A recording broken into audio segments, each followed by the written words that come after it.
Part 1.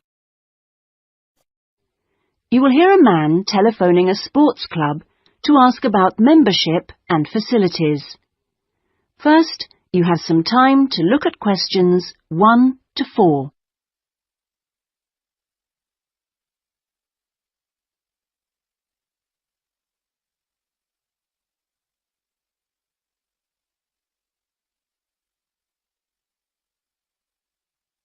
You will see that there is an example that has been done for you. On this occasion only, the conversation relating to this will be played first. Good morning. Sorry, it's gone 12. I'll start again. Good afternoon, Kingswell Sports Club. How can I help you? Oh, good afternoon. I was wondering if you could give me some information about membership and facilities. The name of the sports club is Kingswell, so Kingswell has been written in the space. Now we shall begin. You should answer the questions as you listen, because you will not hear the recording a second time. Listen carefully and answer questions 1 to 4. Good morning. Sorry, it's gone 12. I'll start again. Good afternoon, Kingswell Sports Club. How can I help you? Oh, good afternoon.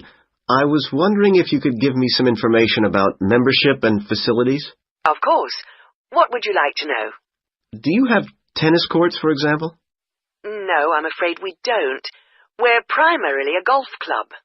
What about football? I heard you had a team. No, I'm sorry. Perhaps you're thinking about Fresham Sports Centre. Oh, right. I know it. I've played badminton there. Have you? They've got a lot of facilities we don't have, and vice versa. We do have a Keep Fit studio, which is very popular with members, and then as well as that, there's swimming, of course. That's good. I like to swim every day. We have a range of classes, too. Do you have judo classes? I'm keen to learn. Well, at the moment, we offer kickboxing. We're planning to add judo and stretch classes soon. We're currently running a range of yoga classes, too. What about relaxing after exercise? I assume you have a restaurant or something? At the moment, we've got a salad bar, which is very popular. We'll also have a fully licensed restaurant by the end of the year. Sounds good. Before you hear the rest of the conversation, you have some time to look at questions 5 to 10.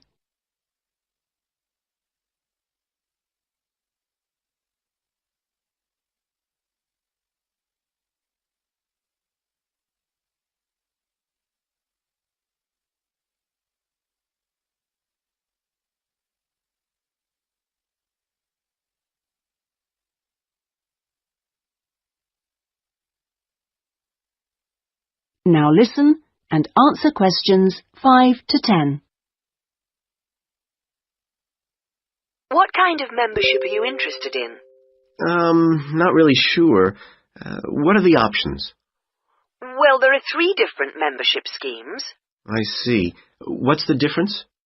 Well, the first one's called Gold, and you can use all the facilities at any time of the day or week. You can also join in as many classes as you like for free.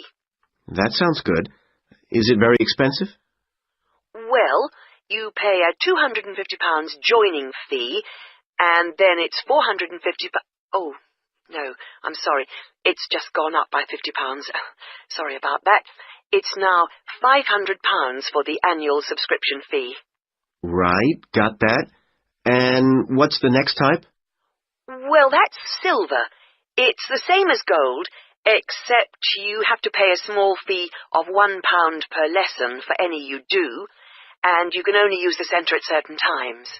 I see. So when exactly?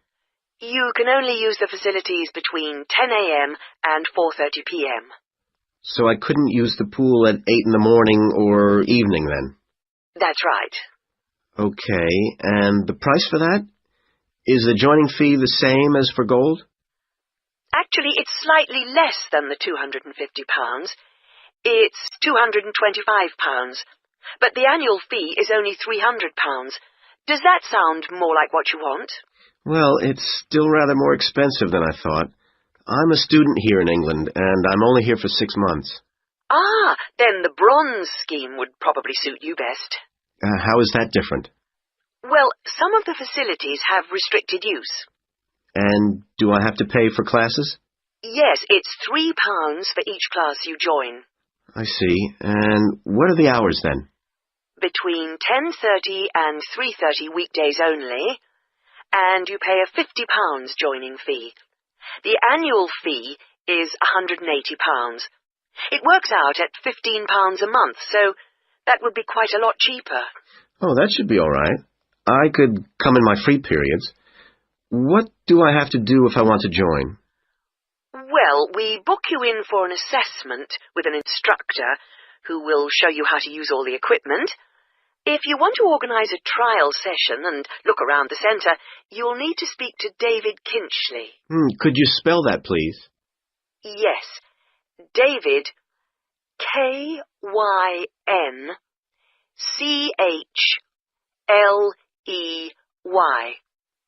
I'll give you his direct line number. It's 0458 95 311. Thanks. Thank you for calling Kingswell Sports Club.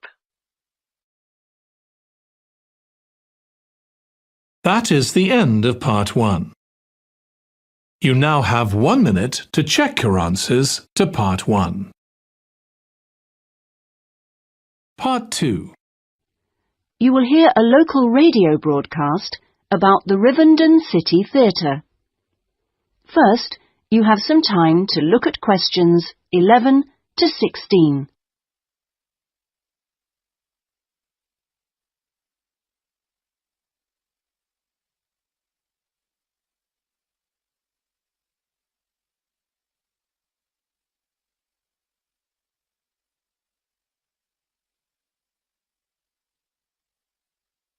Now listen carefully and answer questions 11 to 16. And here on Radio Rivendell, we have Lynn Rawley, the Public Relations Officer of our own Rivendell City Theatre. Hello, Lynn. Hello. Now, the theatre is reopening soon after its 3-year redevelopment program, isn't it? That's right, and there are a lot of improvements. The first thing people will see when they go in is that the foyer has been repainted in the original green and gold. Then the box office has been reoriented with its own access from the side of the building instead of through the foyer, which means it can be open longer hours and has more space too. The shop that used to be in the foyer, which sold books and CDs, is the one part of the redevelopment which isn't yet complete. The plan is to find new premises for it near the theatre, and we've had difficulty finding somewhere suitable. We hope to reopen the shop in the next few months. Will audiences find any difference in the auditorium? Yes, we've increased the legroom between the rows. This means that there are now fewer seats, but we're sure audiences will be much happier. And we've installed air conditioning so it won't get so hot and stuffy. We already had a few seats which were suitable for wheelchair users, and now there are twice as many, which we hope will meet demand. Something else that will benefit audiences is the new lifts. The two we used to have were very small and slow. They've now gone, and we've got much more efficient ones. Anything for the performers? Yes, we've made a number of improvements backstage. The small, dark dressing rooms we used to have been converted into 2 large, airy rooms, so they're much more comfortable now. And the state-of-the-art electronic sound and lighting systems have been installed.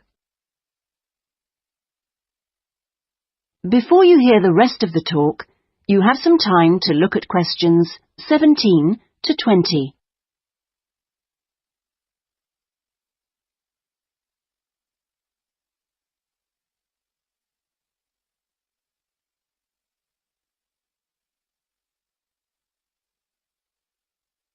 Now listen and answer questions 17 to 20. Okay, so what's the first play that audiences can see when the theatre reopens? We've got a very exciting production of Peter Shaffer's Royal Hunt of the Sun, which is currently touring the country. That starts on October the 13th and runs till the 19th. We're experimenting a bit with the time the curtain goes up. We used to start all our performances at 7:30, but that made it difficult for people to go home by public transport. So instead, we're beginning at 7, because at 9:45, when it finishes, there are still buses running. Tickets are already selling fast. The Friday and Saturday performances sold out almost immediately, and in fact now there are only tickets for Monday and Thursday. How much are they? We've introduced a simpler price structure. Ticket prices used to range from £6 to £30, but now they're all £18. They're available from the box office, in person, by phone, fax or post, or online. Okay, Lynn. Now, if you'd like to give the contact details for the theatre so that our listeners...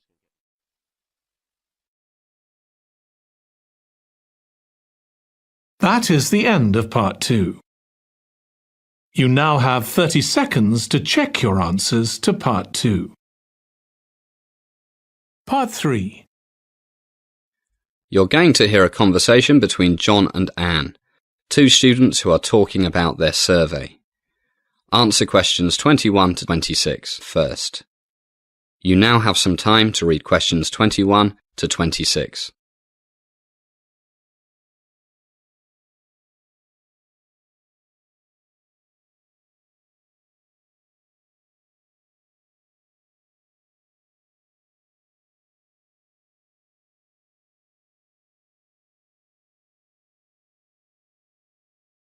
Hi, Anne.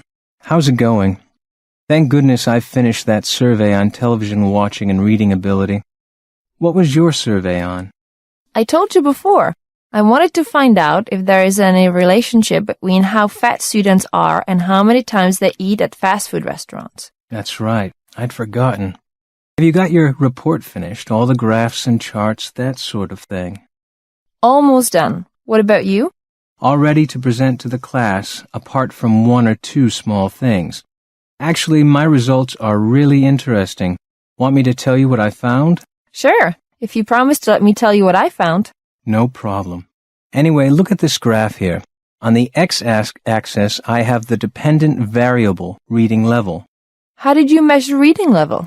I used the English department test, and on the y-axis, I have a number of hours usually spent watching television every week. 13 to 19, 20 to 29, 30 to 39, 40 to 49, and 50 to 59. What are these numbers? The people's ages. I managed to get exactly 20 people from each age group to do the test. Took me ages. And what did you find out? Well, look at this. If we take the 100 people as one group, we see that the more television people watch, the worse their reading level. That's not surprising. But did you find any significant difference between the different age groups? You bet. Okay. This is the curve for the group as a whole. These lines are for the different age groups. See what I see? Wow, that's fascinating. The two youngest groups are very similar. Big difference between the oldest two groups and the youngest two. The older the people are, the less the correlation between reading level and hours spent in front of the TV. Why do you think that is? Well, I need to do more research before I can say for sure. But from talking to the people, it's clear that over the past 30 years, most people have been watching more television and reading fewer books. But the older people... Don't tell me. They spent more time reading when they were young than young people nowadays. So they learned to read well, and even though they spend more time in front of the TV than they used to, their reading levels stay the same. Hey, you're pretty smart. That's exactly what I think. But I need to do more research before I can say for sure. How about your survey? As the conversation continues, please answer questions 27 to 30.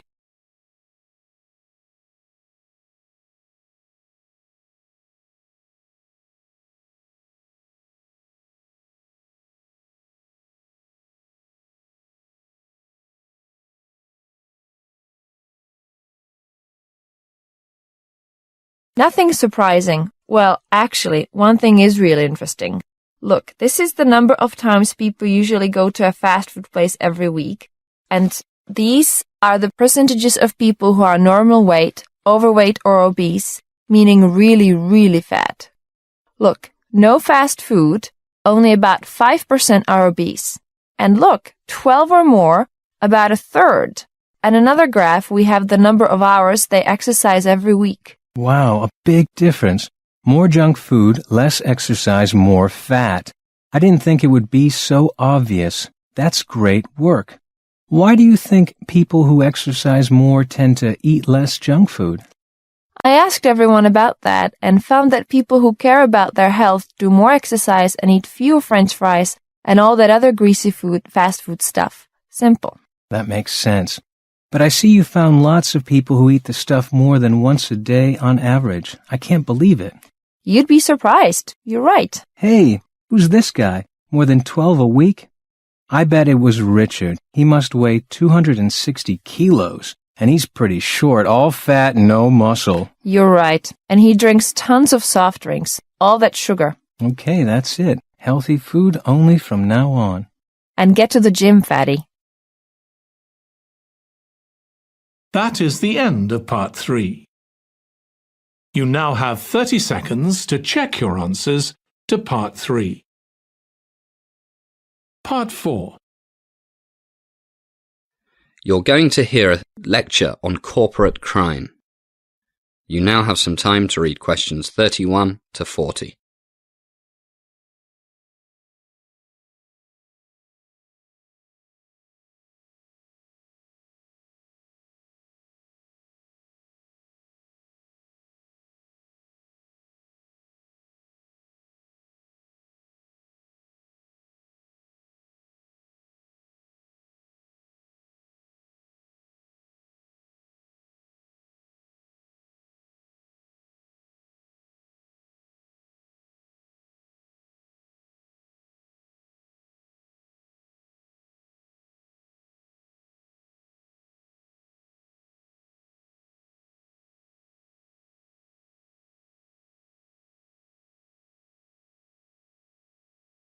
Good evening. Welcome once again to Criminology 201. I'm happy to see you all looking so alert and full of energy after a busy day. Tonight, and for the next few weeks, we will be looking at what is clearly a very important topic, corporate crime. First of all, what do we mean by corporate crime? The simple answer, of course, is crime committed by a corporation, usually by the heads of a corporation working together. But what about a crime committed by, for example, the CEO of a company, who without the knowledge of his colleagues, bribes a government official in order to get a big fat contract for his company? Well, we won't be looking at this kind of white-collar crime. Rather, we'll restrict our study to cases where the top people in a business entity work together and knowingly break the law, and especially those cases where, until they get caught, this type of unlawful behaviour is actually part of the corporate culture. First, why do they do it? The simple answer is to make more money. Well, most businessmen want to make more money, but they don't break the law to do so. So what factors make a group of men, yes, they are usually men, but women are by no means immune from this temptation, decide to step outside the law? In the next few weeks, we'll be looking into this question with a lot of case studies in some depth. We will also try to divide corporate crime into several categories and see what they share in common in terms of the psychology and organizational culture of those who commit them. And we will also look into the legal, social, and political settings in which these crimes occur. A particularly interesting aspect of corporate crime is the process of detection, trial, and punishment. It often seems that this type of crime goes on for an unreasonable length of time before it is detected by the authorities. Is this true, and if so, why? There is also a common perception that people found guilty of corporate crimes are treated much more leniently by the courts than, for example, your common everyday thief or murderer even. Is this true? And if so, why? I mentioned that we will divide corporate crime into several categories and look at some specific cases. What categories can we think of? Well, one is that of product safety, where a company markets a product that it knows to be unsafe. One of the landmark cases in corporate criminology of this type is the Ford Pinto case. Ford was accused of rushing the production of an unsafe car, and in 1980 there was the criminal trial of the Ford Motor Company for reckless homicide. We'll look at the research on white-collar crime and studies on organisational culture and structure to examine the lack of safety and recall regulations that may have contributed to as many as 500 deaths. As one report put it, much of the literature on the Ford Pinto case focuses on how consumer safety was willingly sacrificed in the face of corporate greed. Another category of corporate crime is manipulation of a company's share prices. One form of this is insider trading.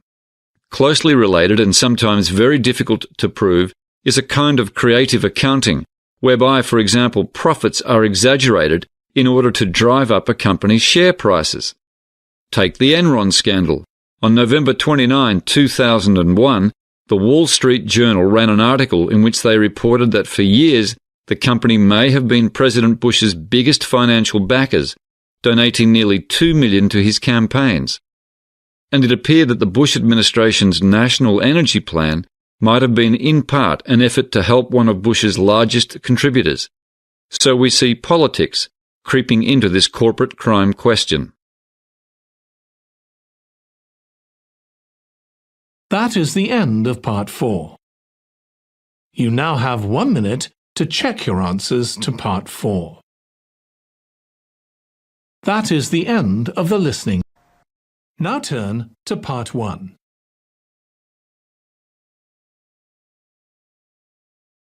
Part 1. You will hear a man telephoning an employment agency to register for job opportunities. First, you have some time to look at questions 1 to 7.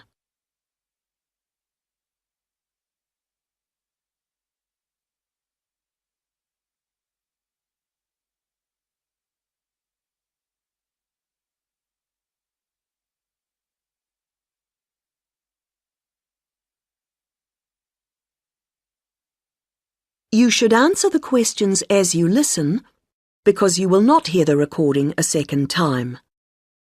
Listen carefully to the first part of the conversation and answer questions 1 to 7. Able Employment, how may I help you? I saw your advertisement in the Daily Gazette, Oh, yes. and I'd like to register with you. I'm a student, but I've got the long holiday coming up. Certainly. I'll just get the form ready.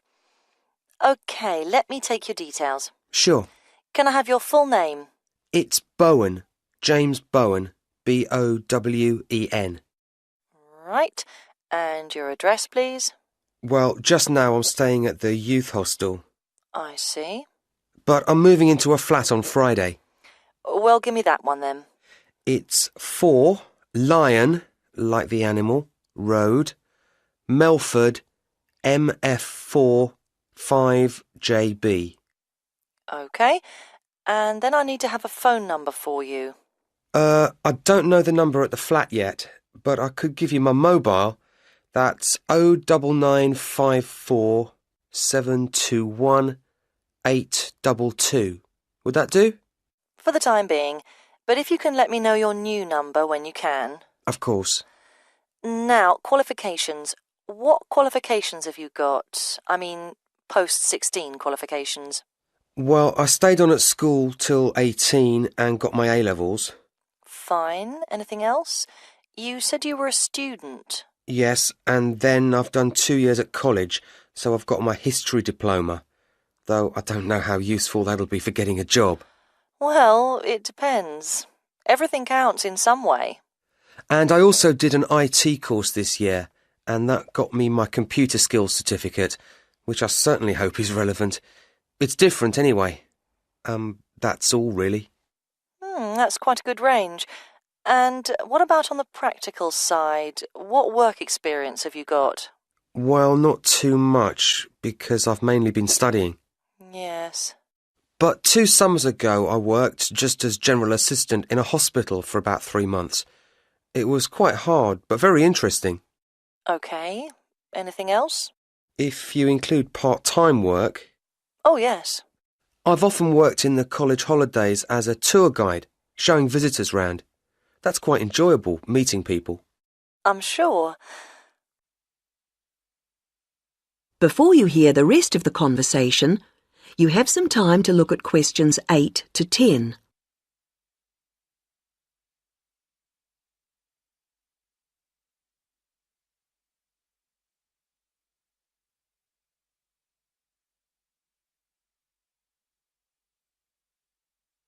Now listen and answer questions 8 to 10.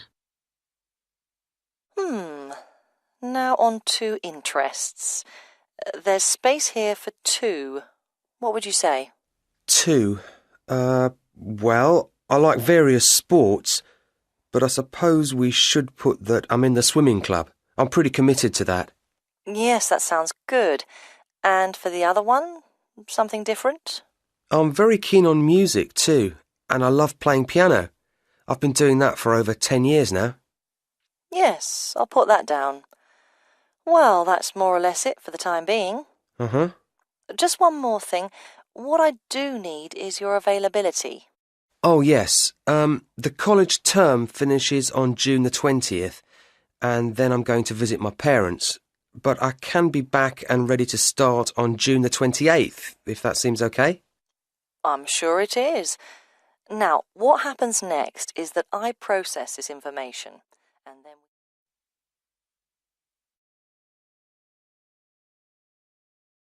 That is the end of part 1.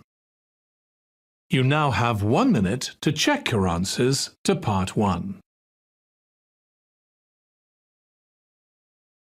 Part 2. You will hear a presentation from a ship's captain telling guests about what cruises are available. First, you have some time to look at questions 11 to 16.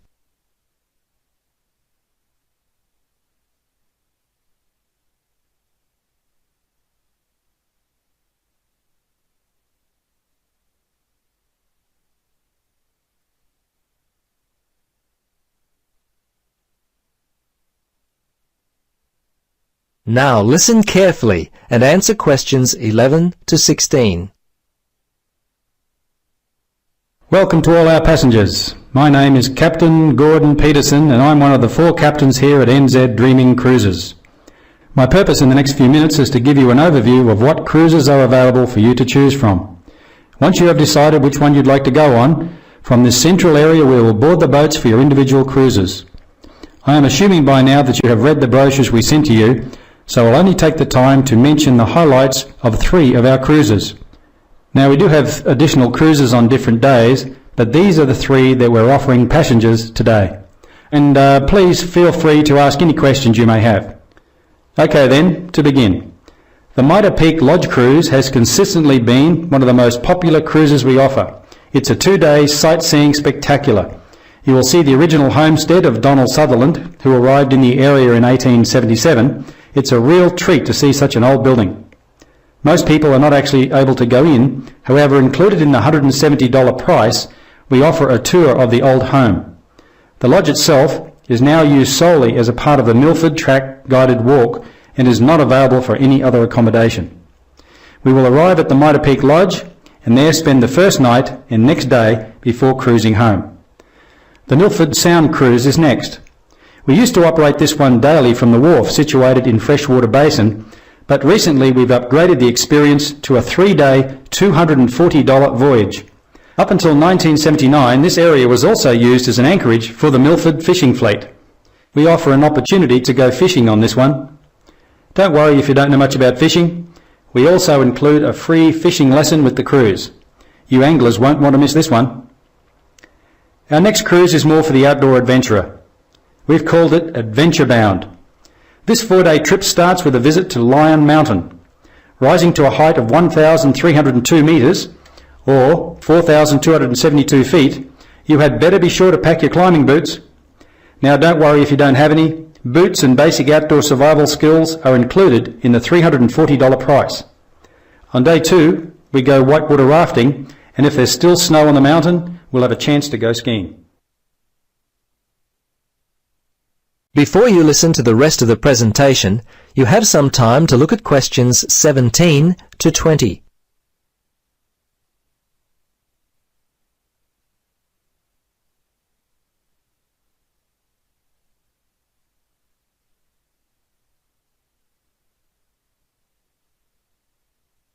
Now, listen carefully and answer questions 17 to 20. Now, just to let you know what is available as far as facilities are concerned. Our boats are fully equipped to offer you most of the comforts of home. However, a few things may be different. For example, showers. Please keep them to around a minute as we have limited heated water. There are no TVs on board, but you can listen to the radio to keep up to date with the outside world. You'll find that nature will provide most of the entertainment. Speaking of water, nature will provide a special surprise. As we cruise in close to the rock face of Fairy Falls, you will be able to try your skill at catching a cup of the pure alpine water from the falls. Not everyone is successful at this, but over the years our staff have become very proficient at filling large containers full of this beautiful alpine water. There's always plenty in the kitchen for you to enjoy. We wouldn't want any of you to die from exposure. Meals. Meals are served at the same times. Breakfast is always from 6:30 in the morning and 12:30 for lunch. Dinner is served at 6 p.m. and we serve all meals for 1 hour. If you come after that, sorry, but you'll have to wait for the next scheduled meal. Our staff on board work very hard to prepare meals daily for your enjoyment.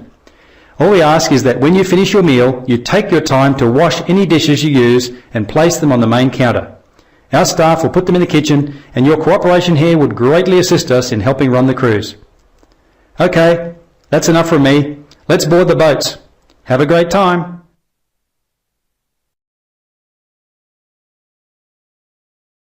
That is the end of part 2. You now have 30 seconds to check your answers to part 2. Part 3. You will hear a conversation between an undergraduate student, David, and his tutor, Dr. Smith, about David's plans for doing a master's degree. First, you have some time to look at questions 21 to 26.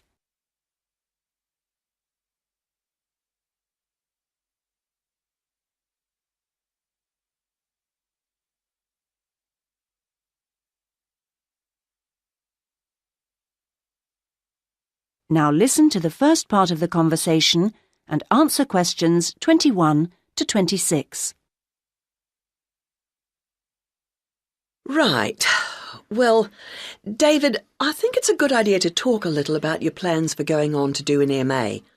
Now, I understand you're thinking in terms of either Forth College or Haynes College? That's right. Well, so far, anyway. No, I think that's a good choice to have narrowed it down to. I'm interested to know how the services to support students work in both places. Yes, I know you've needed to make use of those here in the last year. I have to say I'm not absolutely sure about the situation at Haynes. I expect they're all right, but certainly Forth has a good reputation.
Now turn to Part 1.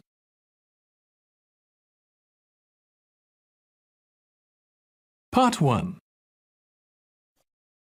You will hear a man telephoning an employment agency to register for job opportunities. First, you have some time to look at questions 1 to 7.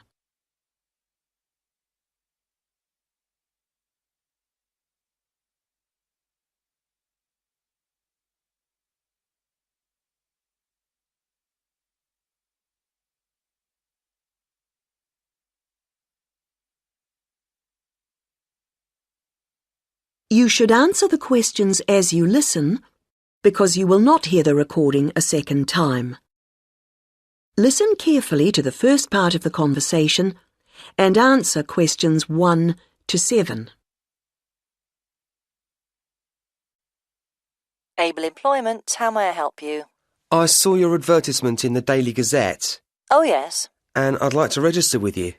I'm a student, but I've got the long holiday coming up. Certainly. I'll just get the form ready. OK, let me take your details. Sure. Can I have your full name? It's Bowen. James Bowen. Bowen. Right. And your address, please? Well, just now I'm staying at the youth hostel, I see. but I'm moving into a flat on Friday. Well, give me that one then. It's 4 Lion, like the animal, Road, Melford, MF4 5JB. OK. And then I need to have a phone number for you. I don't know the number at the flat yet, but I could give you my mobile.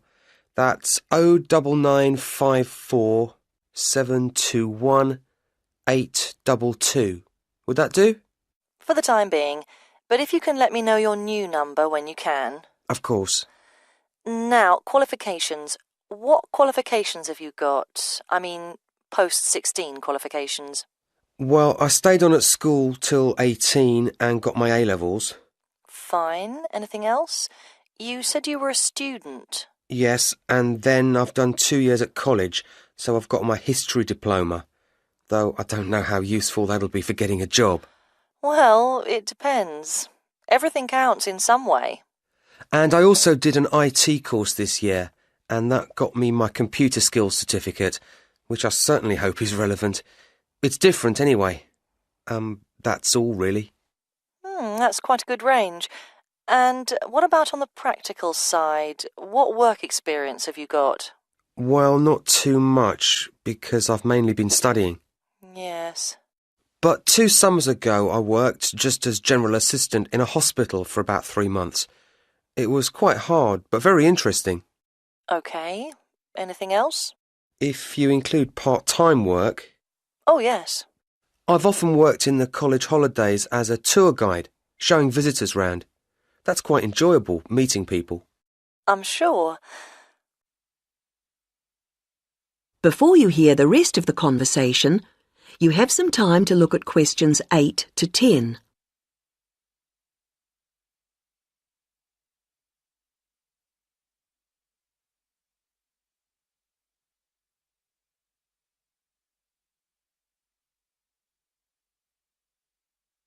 Now listen and answer questions 8 to 10. Now on to interests. There's space here for 2. What would you say? 2.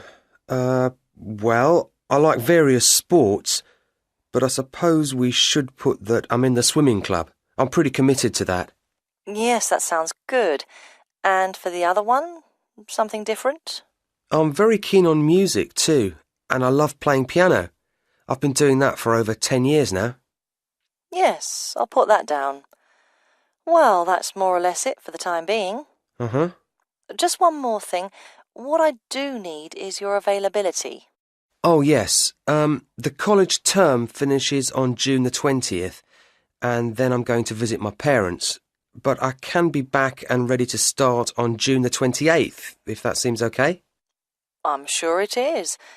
Now, what happens next is that I process this information, and then...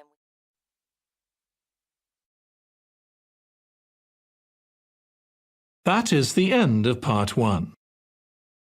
You now have 1 minute to check your answers to Part 1. Part 2. You will hear a presentation from a ship's captain telling guests about what cruises are available. First, you have some time to look at questions 11 to 16.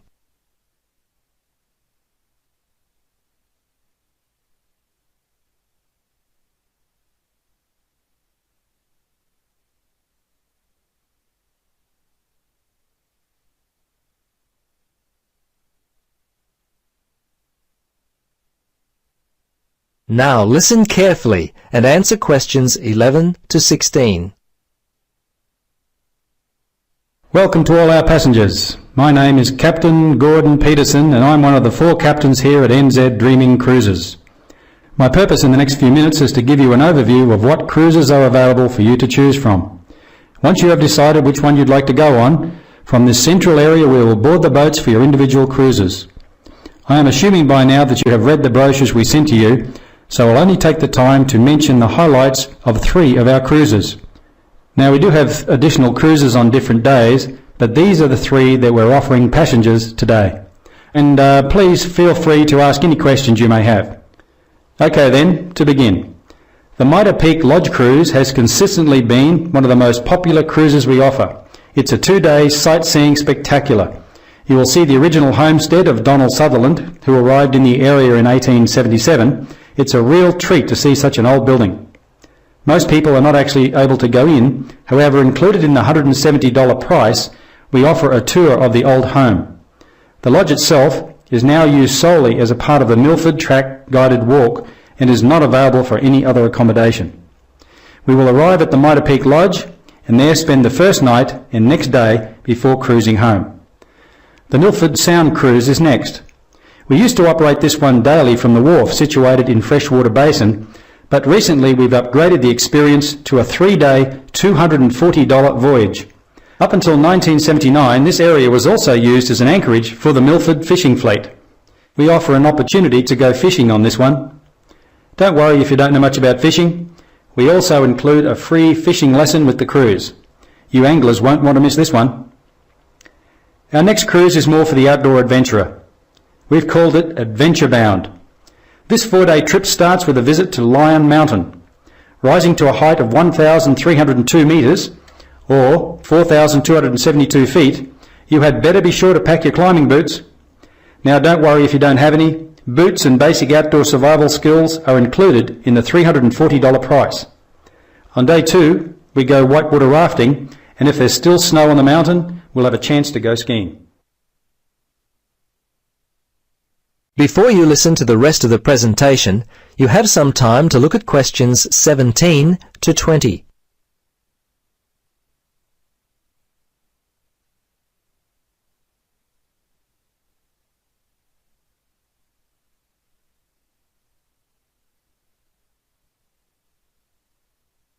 Now, listen carefully and answer questions 17 to 20.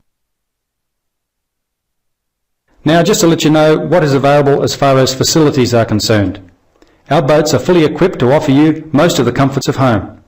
However, a few things may be different. For example, showers. Please keep them to around a minute as we have limited heated water. There are no TVs on board, but you can listen to the radio to keep up to date with the outside world. You'll find that nature will provide most of the entertainment. Speaking of water, nature will provide a special surprise. As we cruise in close to the rock face of Fairy Falls, you'll be able to try your skill at catching a cup of the pure alpine water from the falls. Not everyone is successful at this, but over the years our staff have become very proficient at filling large containers full of this beautiful alpine water. There's always plenty in the kitchen for you to enjoy. And sorry, no swimming. We wouldn't want any of you to die from exposure. Meals. Meals are served at the same times. Breakfast is always from 6:30 in the morning and 12:30 for lunch. Dinner is served at 6 p.m. and we serve all meals for 1 hour. If you come after that, sorry, but you'll have to wait for the next scheduled meal. Our staff on board work very hard to prepare meals daily for your enjoyment. All we ask is that when you finish your meal, you take your time to wash any dishes you use and place them on the main counter. Our staff will put them in the kitchen, and your cooperation here would greatly assist us in helping run the cruise. OK, that's enough from me. Let's board the boats. Have a great time.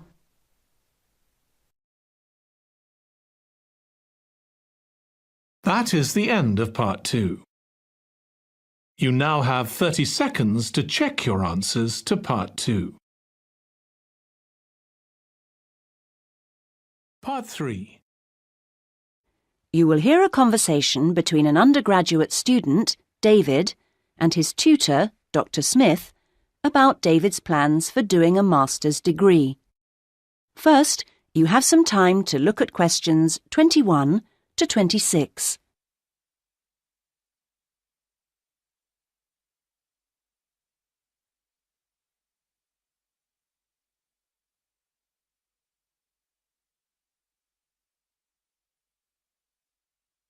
Now listen to the first part of the conversation and answer questions 21 to 26. Right. Well, David, I think it's a good idea to talk a little about your plans for going on to do an MA. Now, I understand you're thinking in terms of either Forth College or Haynes College? That's right. Well, so far anyway. No, I think that's a good choice to have narrowed it down to. I'm interested to know how the services to support students work in both places. Yes, I know you've needed to make use of those here in the last year. I have to say I'm not absolutely sure about the situation at Haynes. I expect they're all right, but certainly Forth has a good reputation in that regard. They have a large number of students from abroad, and they have to make sure they're okay. That's reassuring. And then I'll be moving city again, obviously, whichever college I go to, and I hope that the room or flat I could expect would be nice. Very important, yes. These days, actually, all colleges tend to have decent quality rooms or flats for their students, and Forth and Haynes are no exception. Right. Well, what about comparisons on the academic side of things? Well, I know you're an avid user of the limited online provision we have here. I think you'll find Haynes is about as developed, or not, as we are here, and that Forth has developed some pretty impressive stuff, which I'm sure you'd make the most of. Well, I'd certainly try. But that doesn't mean that the more traditional information sources, such as the good old-fashioned library, should be forgotten. No, of course not. While Forth has recently had a very splendid law library opened, that isn't particularly relevant for you, and I think you'd find Haynes' general university and faculty collections better suited to your needs. But that's something you could check for yourself if you visit both places. Which I'm planning to do next month. Good. Now there's the question of the lecturing staff, which is clearly going to be key to your progress. I think you'd find them adequate at Forth. There are some solid people working there, while Haynes have recently taken on some inspirational people, very cutting edge. It's a little hard to judge, though, because as a research student, it's not as if you have teaching all day, every day. No, I guess not. But I'll need to consult. Yes, and on the subject of research, in terms of the college's reputation for results, again, neither place is bad in any way, but I think you'll find, and you can check this on the Research Council's website, that Haynes has consistently scored very well. There's perhaps a little bit of an issue with non-completing doctorate students at Forth. Well, I'll certainly look at the website as you suggest. Fine. Now you have some time to look at questions 27 to 30.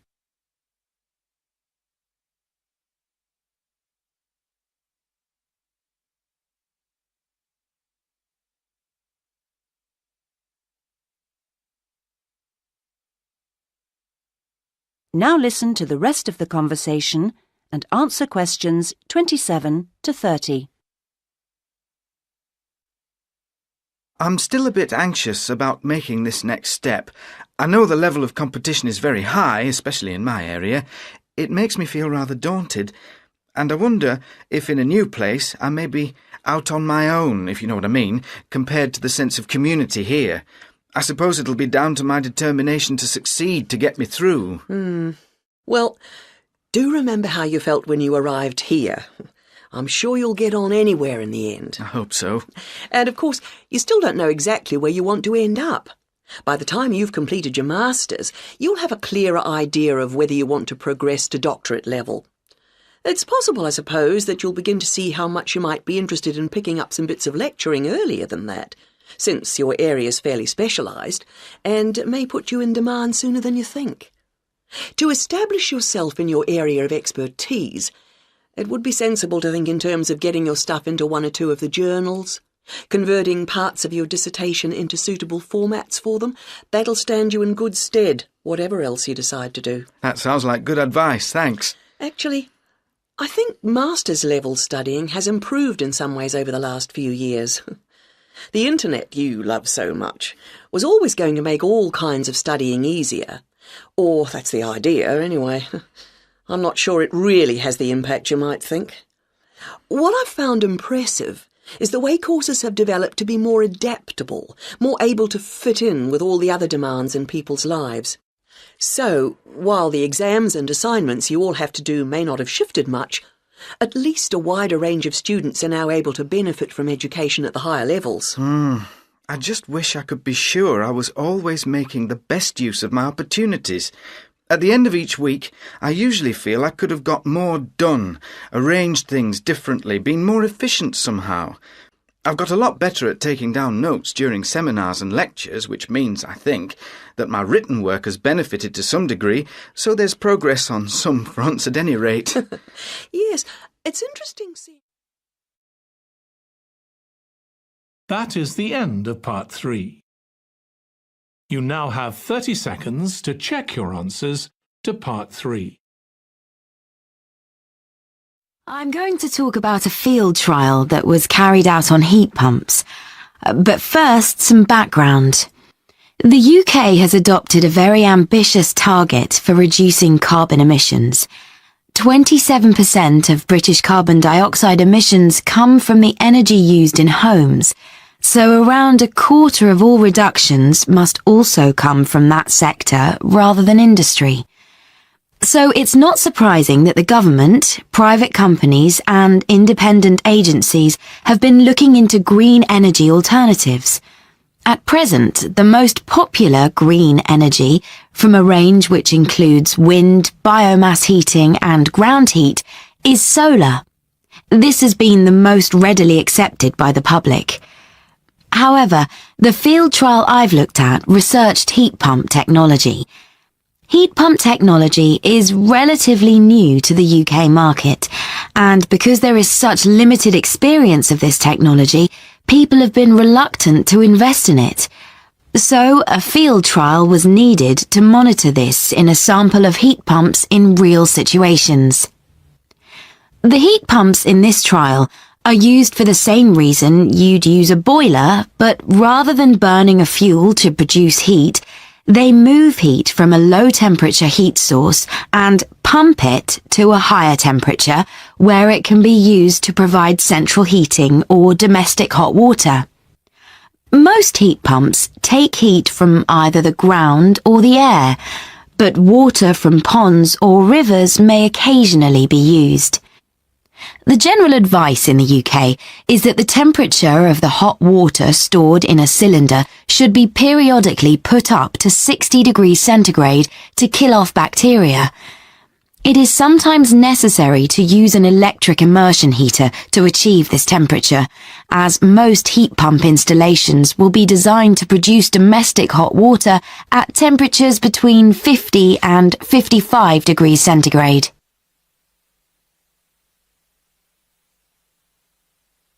For this field trial, 83 UK sites were monitored, and they provided a wide spectrum of performance results, even in installations that seemed similar.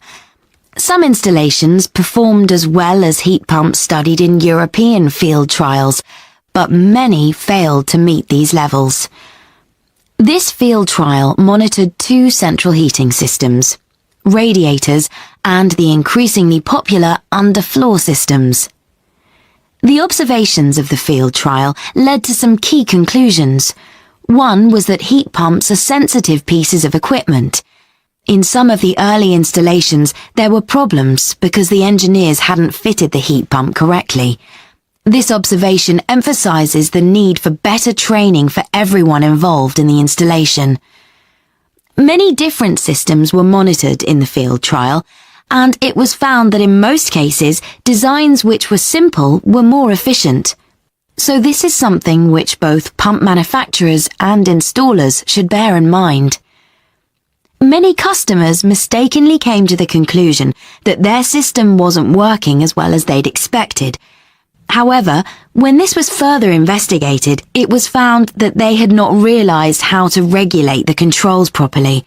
There had been a failure to explain this in sufficient detail to the householders.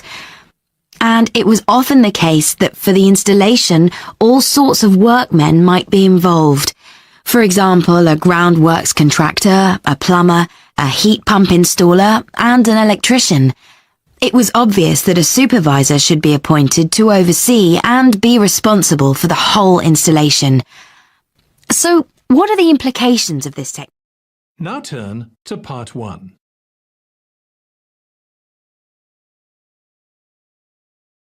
Part 1. You will hear the manager of an electronic goods store giving instructions to her new assistant. First, you have some time to look at questions 1 to 3 on page 2.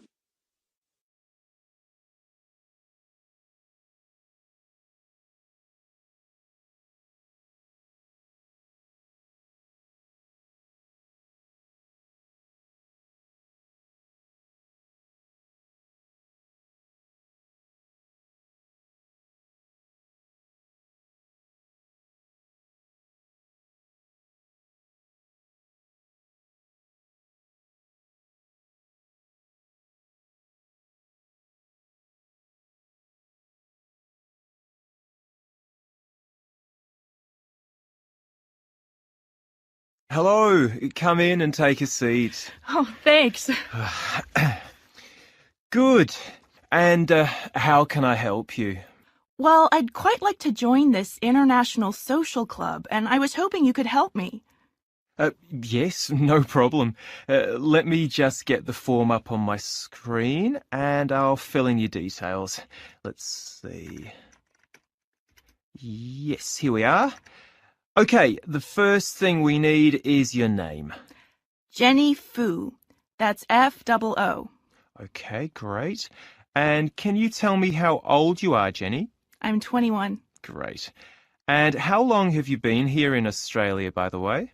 I arrived just last month, 2 weeks before the start of the academic year, just to sort things out and settle in a bit. Good idea. Where are you from originally?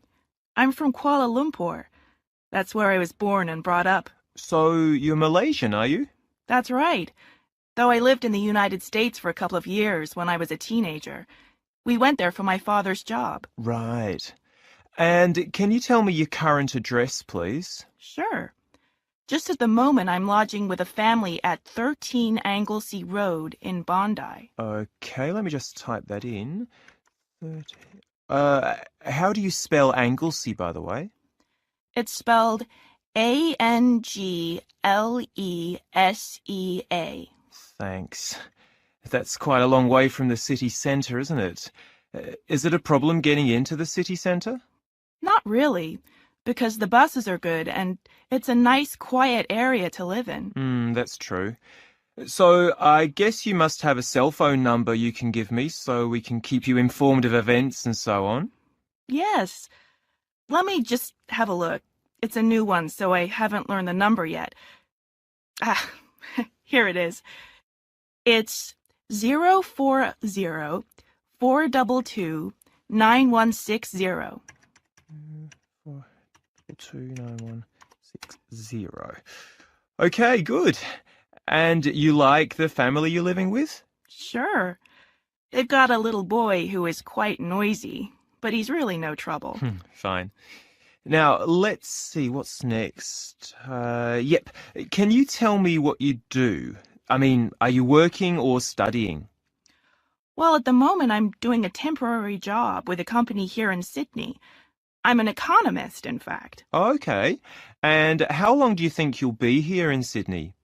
At least a year. I may look for work here afterwards. Great.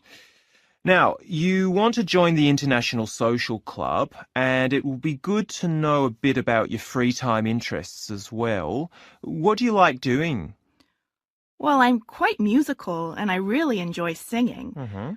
Back home, I sang with a band, just, for fun. But for me, what I like best is dancing. The modern sort, I really love it. Before you hear the rest of the conversation, you have some time to look at questions 4 to 10 on page 3.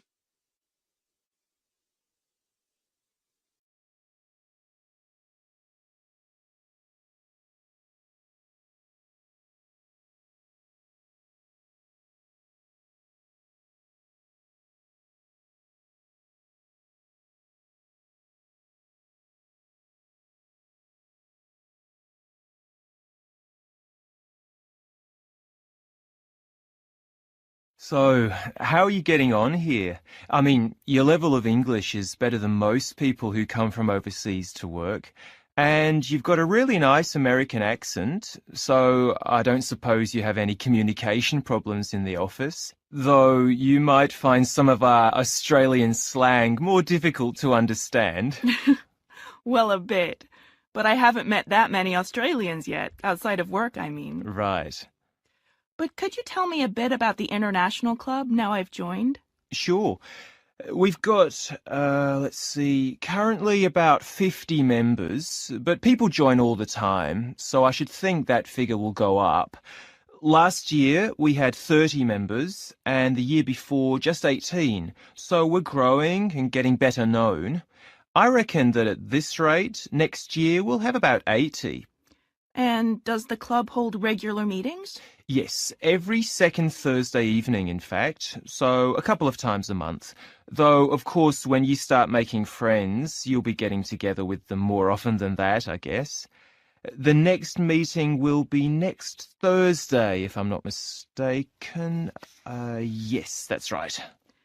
And what happens when the club meets? I mean, what sort of things are organized? The usual thing is for one of the members to give a little presentation about where they're from, their customs and so on. But from time to time they do other things, outings to places around Sydney, or meeting up to eat together in a restaurant, or go to a concert together, or something like that. Okay, that sounds fun.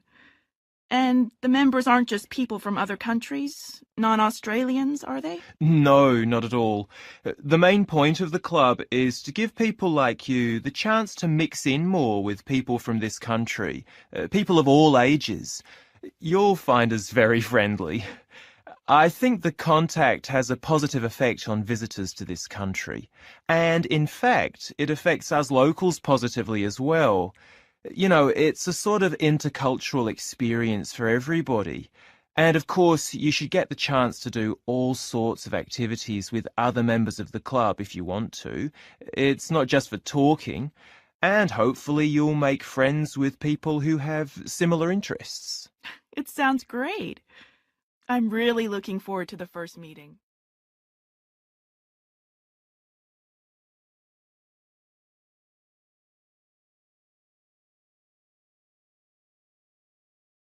That is the end of part 1. You now have 1 minute to check your answers to part 1.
Part 2.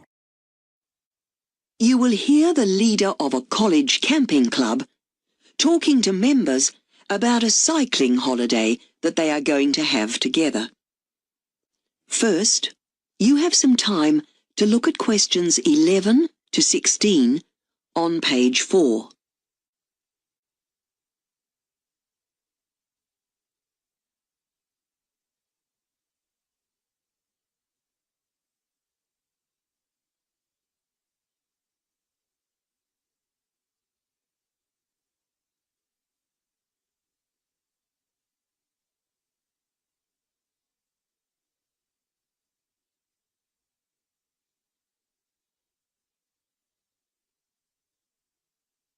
Now listen carefully and answer questions 11 to 16. Right, now let me bring you up to date with arrangements for our cycling tour next month. First of all, there's the question of tents. As you know, the original idea was that I'd arranged to borrow some tents that belong to the college, but it turns out that the mountaineering club will be using them at the same time, so I'm afraid you'll have to bring your own. So could you let me know whether you'll be using a single tent or sharing, please? I'll need to know how many tents there'll be for when I make the reservation at the various campsites. Last time, some of you said you'd like to hire bikes and pick them up when we arrive, rather than taking your own with you. Well, I've inquired about bike hire in Westbury, the town where we'll be arriving, and unfortunately there aren't any shops that hire them out, so I'm afraid it means taking your own. I'll book them on the train when I book the train tickets, which reminds me I'll need to know the final number of people going so I can get a group discount on the train fare. Something else that'll need to be booked is tickets for the football match we discussed last time. I've inquired about availability and there are only a few seats left, so anyone who wants to go will need to get tickets very soon, ideally today or tomorrow. At our next meeting, I'll be able to give you all individual packs with the final programme and something about the area we'll be cycling through and places we'll be visiting. I'm afraid I haven't had time to do that yet.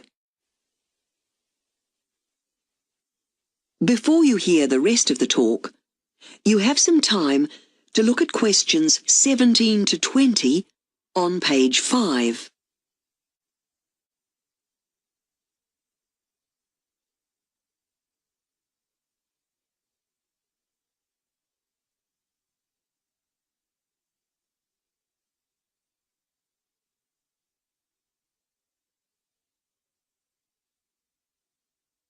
Now listen and answer questions 17 to 20.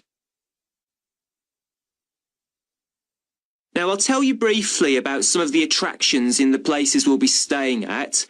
As I said, we'll be taking the train to Westbury, which has one or two very good restaurants. One thing that's definitely worth visiting there is the site where the original town was constructed nearly 1,000 years ago. There's not much of the original buildings left, but there's still plenty to see. The site is being excavated and you'll be able to help out if you want to. Our next overnight stop will be in the village of Cluny. There are several old barns here that have been converted into a museum showing the importance of sheep in the area over the centuries. The wool used to be sold for cloth and it made the district quite rich. There are plenty of photographs showing how agricultural workers used to live too. From there, we'll go on to Pennerley. Pennerley is famous for its Museum of Village Life, but that's being refurbished at the moment and isn't likely to reopen by the time we go there. But there's an open-air farmers market every day, selling fruits, vegetables, cheese and meat, all grown or processed within a few miles of the town and sold by the farmers themselves. It's definitely worth a visit. In Farlow, which is one of the oldest towns in the area, there's a museum that shows how horses used to be the most common way of travelling around and how they were gradually replaced by steam trains and later, of course, diesel and electric trains, buses, cars and bicycles. Right, now I'll pass round this sheet of paper.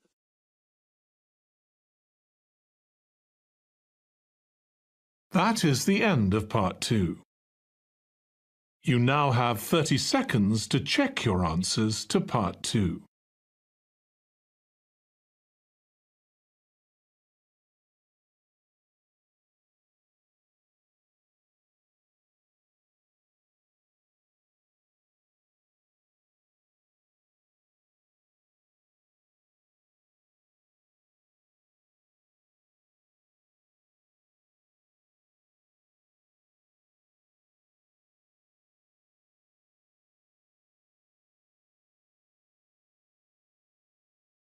Part 3. You will hear a conversation between a female student called Karen and her course tutor.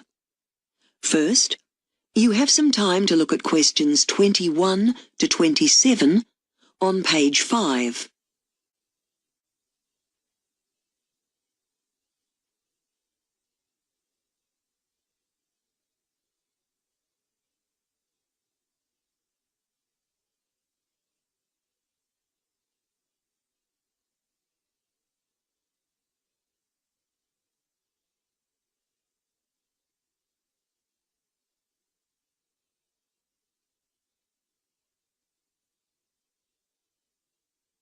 Now listen carefully and answer questions 21 to 27. Oh, Karen. Hi. Come in. Sit down. I wanted to talk to you about this assignment you've given me. I'll give it back to you with my comments, but there are several things I wanted to run over. Pointers for next time. When you hand in your next assignment, can you check that you've dealt with these? Yeah, okay. Now, the first thing is, your literature discussion was a bit thin, so I would actually like to see your book reports to get your complete view. So can you submit those with the next assignment? Then I can see which bits you've chosen to leave out. Yes, sorry. I didn't realize you needed them. And I found some errors, just small ones, where you had quoted people but not recorded the information properly at the end. Don't forget to go through and make sure that your references are accurate. Your actual quotes were very relevant, but the references just need tidying up, okay? Yes, I'll remember to check that. Now, you make some good points, but it might be helpful if you could see if you can include a few extra examples, just to really hammer the point home. Don't start writing more paragraphs, just slot them in at the end of what you've already written. Now, the thing you have to do if you really want to get better marks is to expand the ideas you're presenting. Then your argument becomes more convincing. Okay, fine. Can I talk to you about this presentation I've got to do? Yes, of course. Am I doing it next term? I can't remember what we said. Well, the thing is, Marco couldn't do it, so you agreed to do it at the next seminar, didn't you? So how can I help? Well, I was wondering, what do you consider to be the core part of the presentation? I mean, what should I focus on? Good question. Well, you have very little time, really, so it's absolutely essential for you to explain the experiment. Of course, you'll have a summary in the handouts you give out, but you need to go through it carefully when you do the presentation. And do I have to give you the abstract first, or shall I just email it to all the students? No, I do need to see it first. We'll get some printouts done. Now, they'll need to be done by the 3rd of December, so I'll need to see it by the 26th of November, if that's okay? Yes, fine. Oh, and I need to talk to you about where it will be. We've had problems with the rooms, because we'll need something bigger than usual. In our faculty, the only room free is the computer room, which is far from suitable. So we'll have to go across the road and do it in the chemistry lab. They've got all the proper overhead equipment in there as well. Okay, right. And I get a grade for this, don't I? Yes, your first one is graded by your tutor, but this one will be assessed by the professor. But don't be worried, it'll be fine. Before you hear the rest of the conversation, You have some time to look at questions 28 to 30 on page 6.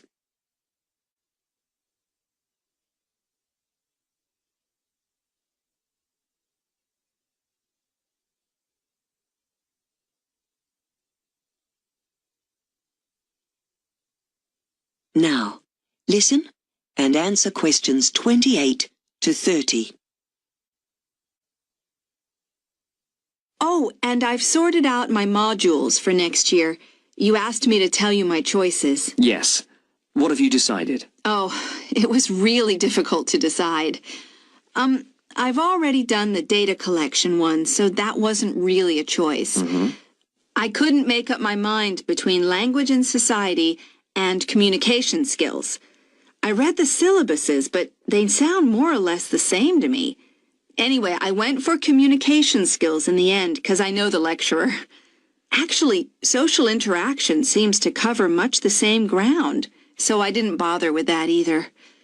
I thought discourse analysis looked really interesting, and in fact, they cover a little bit of research methodology in it, so I thought I'd do that rather than the full methodology course. Kill two birds with one stone, as it were. And then I fancied something completely different, so I thought psycholinguistics would be interesting. Unless you think it'll be more worthwhile for me to do the phonology course? No, I think you've made sensible choices. I'm glad you're organised. Okay, let's meet again in a couple of weeks to see how you're getting on. Okay, thank you. See you then.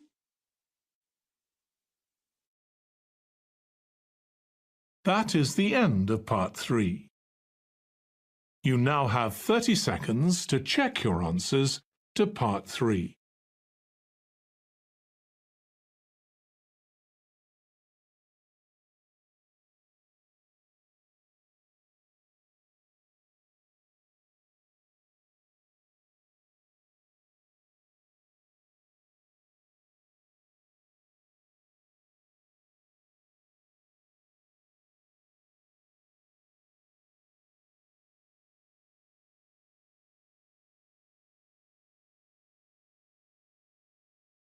Part 4.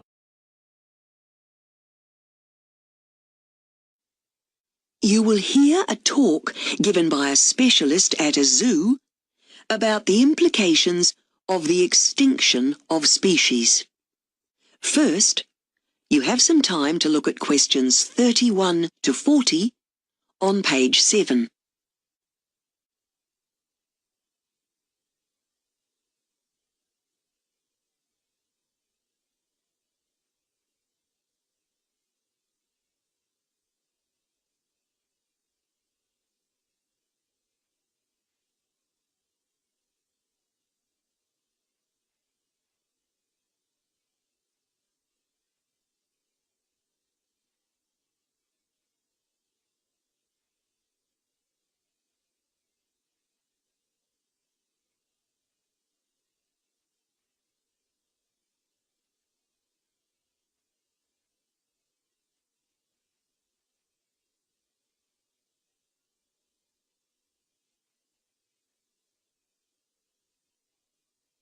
Now listen carefully and answer questions 31 to 40.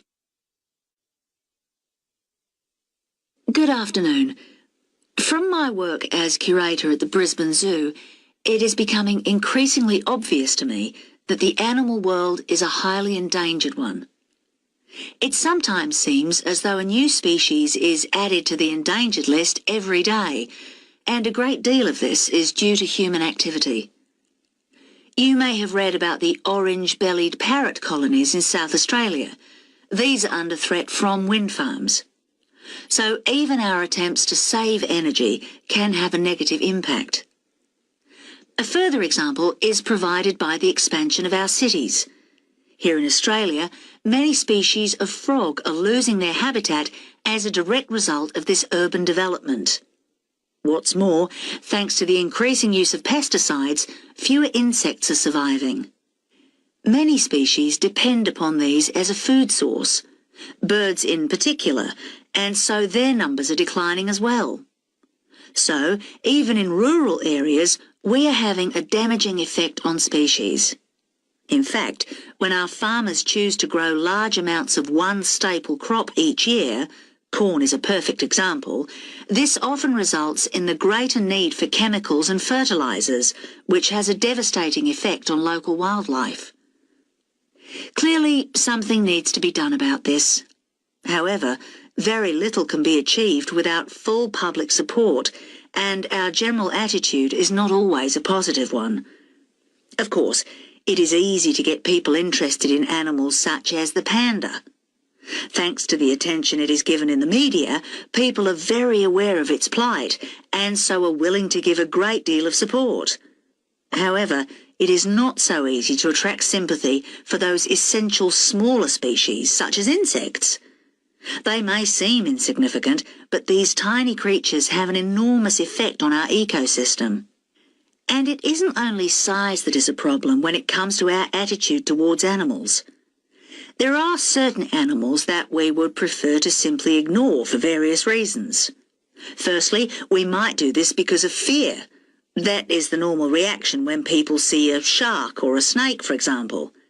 Another reason might be that we believe that certain animals are rivals when it comes to food. Locusts and even mice could come into this category. Then there are animals that we view with disgust because of how they look or feel. The many different parasites, for example.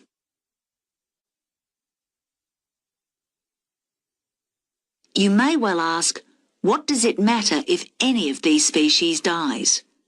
Extinction is a fact of life, after all. I would argue that there are several reasons to be concerned about the extinction of any species. Each species helps us to understand more about how our ecosystem works. One species can be linked to many others in the food chain, for example. And, inevitably, they all lead back to us in some way. We now know that the more complex the ecosystem is, the more stable it is. When this is the case, large numbers of one animal are quickly controlled by outbreaks of its predators. We've also begun to realise that the presence or absence of certain plants can alert us to changes in our environment. One type of plant might indicate the presence of rich mineral deposits. Another might alert us to toxic water.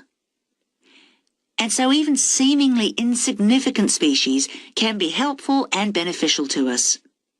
This is especially true in the area of medicine. There are many well-documented cases of the health benefits of pet ownership, especially with the ill or the handicapped. But not many people know that spiders are also being used in medicine. The cobwebs they make can be used to assist with certain blood disorders. It actually helps blood to clot. Imagine how much more there is for us still to discover from plants and animals. But we can only do this if we can save these creatures from extinction. Perhaps, in the end, it is our self-interest that will save the animals. That is the end of part 4. You now have 1 minute to check your answers to part 4.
IELTS Listening, version 30623.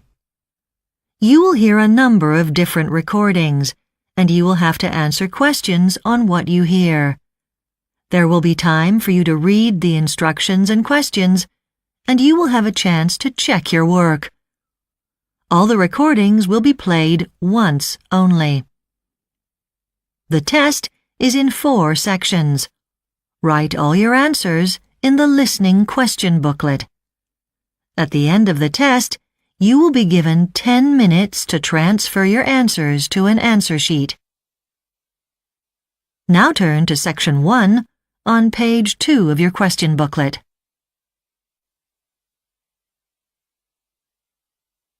Section 1. You will hear a telephone conversation between a woman who is looking for information about holidays and an agent for a tour company. First, you have some time to look at questions 1 to 7 on page 2.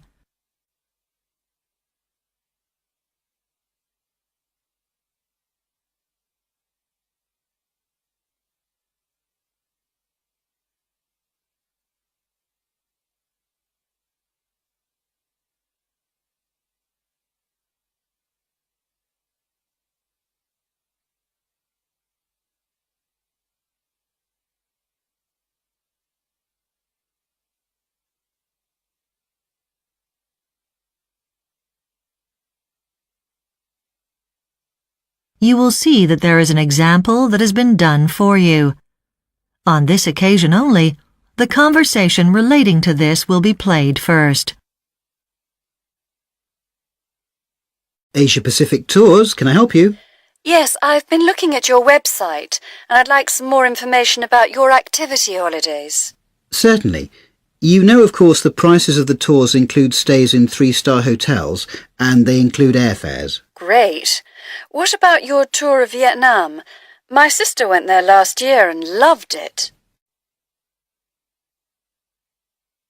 The first tour the caller asks about is Vietnam, so Vietnam has been written in the space.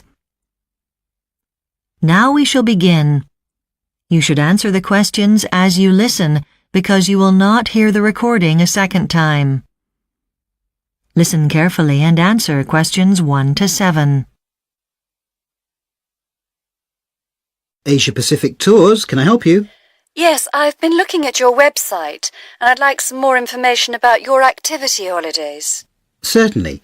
You know, of course, the prices of the tours include stays in 3-star hotels, and they include airfares. Great. What about your tour of Vietnam? My sister went there last year and loved it. Yes, it's a really beautiful place, and probably our fastest growing destination. Now, that package includes several opportunities to take courses. Don't you have a cookery course of some kind? We certainly do. If you love eating out in Vietnam like most people do, and want to know how to prepare a meal, you can learn how from a master in a 5-star hotel. On another day, you have a choice of 2 activities. The first is instruction in diving in the South China Sea. Not a certificate course, but just an introduction. Most people think it's wonderful. Or, if you want to stay dry but still want some exercise, you can spend the day on a trek through the jungle near the beach. It's not difficult, and everyone seems to enjoy it. Anything cultural on offer?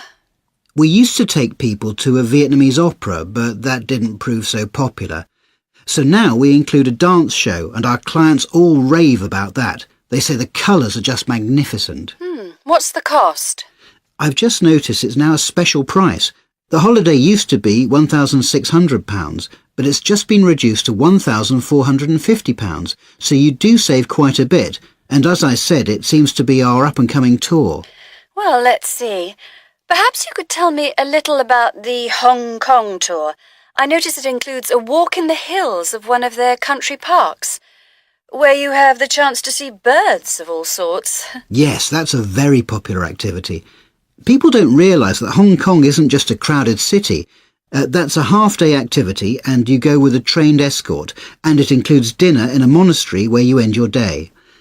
And then we wouldn't want you to miss out altogether on shopping, so there's another day when we take you round an electronics factory. Now, That might sound like an odd thing to do, but it's actually really fascinating and not like your usual ceramics factory. And you can buy their products there quite cheaply. Now, the whole Hong Kong package is just £1,320 per person. Sounds interesting.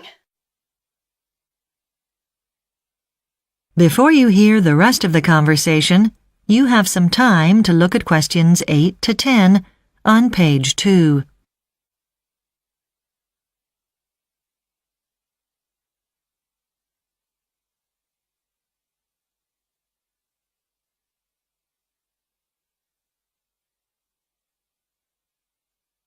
Now listen and answer questions 8 to 10.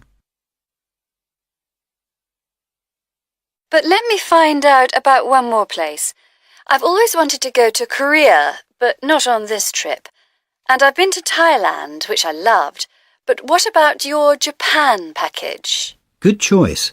Well, that tour includes a terrific trip to a museum of traditional costume. The exhibits are gorgeous. They've got an absolutely priceless collection. And I think the website says you take your clients to a market, don't you? A crafts market, I think. Well, we do go to a market, but it's one that sells fish, and it's one of the largest in the world. And you have the chance to sample the wares in a little restaurant nearby. We also give you plenty of free time to wander around the city with our guides if you want. And what's the cost of all that? £1,800. Well, you've been ever so helpful. I've noted all the details down, and I'll get back to you when I've made up my mind. If we can give you any more help, do ring back. Thanks, I will. That is the end of section 1. You now have half a minute to check your answers.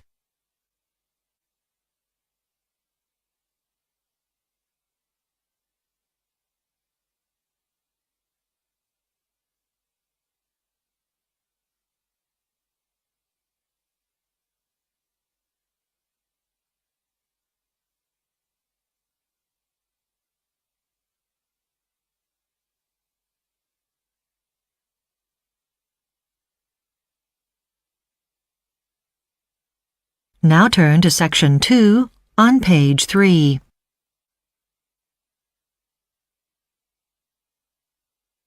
Section 2.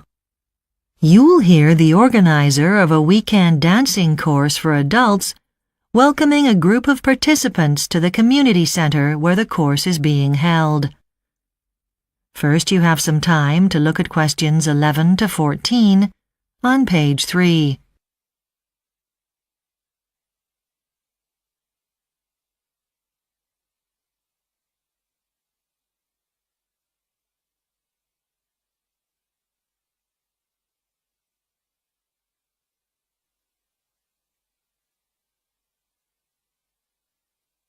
Now listen carefully and answer questions 11 to 14. Hello everyone and welcome to this weekend dancing course. Nice that you're here safely. Since you've all just arrived, I'd like to tell you firstly a bit about today's program and secondly how to get around this community centre.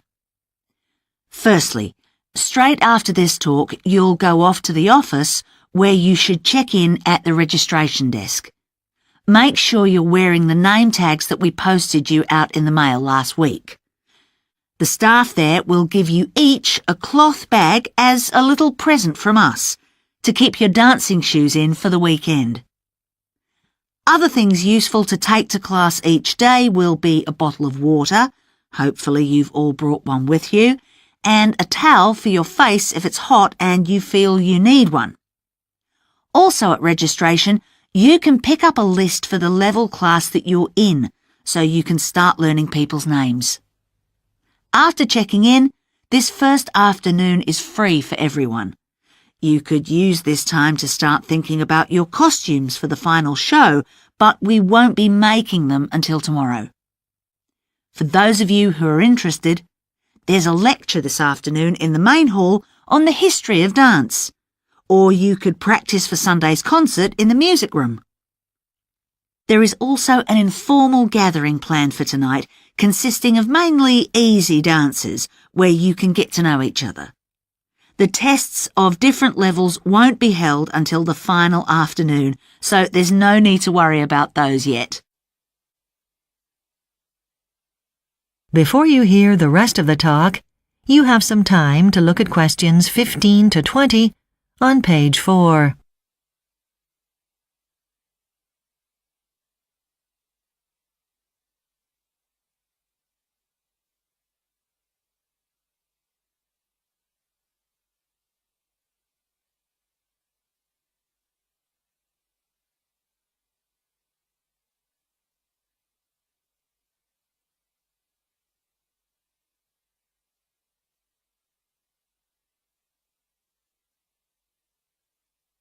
Now listen and answer questions 15 to 20. Now, I said I would tell you how to find your way around the community centre. Well, we're standing at the south end of the site. I'll tell you where the bathrooms are first. That's the most important thing. Walk straight ahead from here, past this first big block on your left, and you'll find the bathrooms on your left just after it. Now, equally important, of course, is where you'll sleep. So the bunk rooms are just here on our left. You can see them beside where we're standing now. Now, we also have a games room where you can entertain yourself during your free time. Well, you'll get there if you go straight ahead from where we're standing now, take the first turning right, and carry on to the second building. It's on your right, just before the bike racks. Games and books are in the cupboard there, and there's a ping pong table, air hockey, things like that. Good for a rainy day. Okay, what else? The hall is where we'll be for class photos. You can find that in the middle of the site, just south of the music room. The medical room, in case any of you get injured while you're dancing, can be found in the centre of the site also. Go straight on from here, past 2 pathways, and it's on your right beside the music room. The nurse there is very good with sports injuries, so don't hesitate to visit her if you need to. Any questions? Oh yes, the reception office, of course. You'll need to go over there after this talk to register. That's quite a long walk away from here. Go straight ahead and take the third turning on your right. Then you will find that the office is the second building on your left. The staff there are very friendly, and if you have any problems during the weekend, go to see them and they'll help you out. That is the end of section 2. You now have half a minute to check your answers.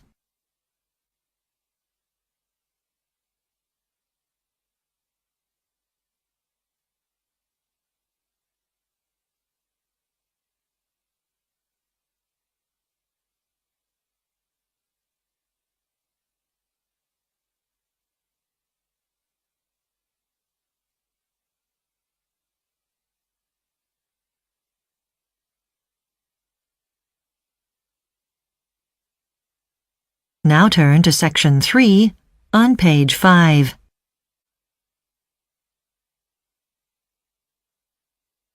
Section 3. Following instructions from their tutor, you will hear 2 environmental science students called Dominic and Ella discussing some ways of solving environmental problems. First, you have some time to look at questions 21 to 25 on page 5.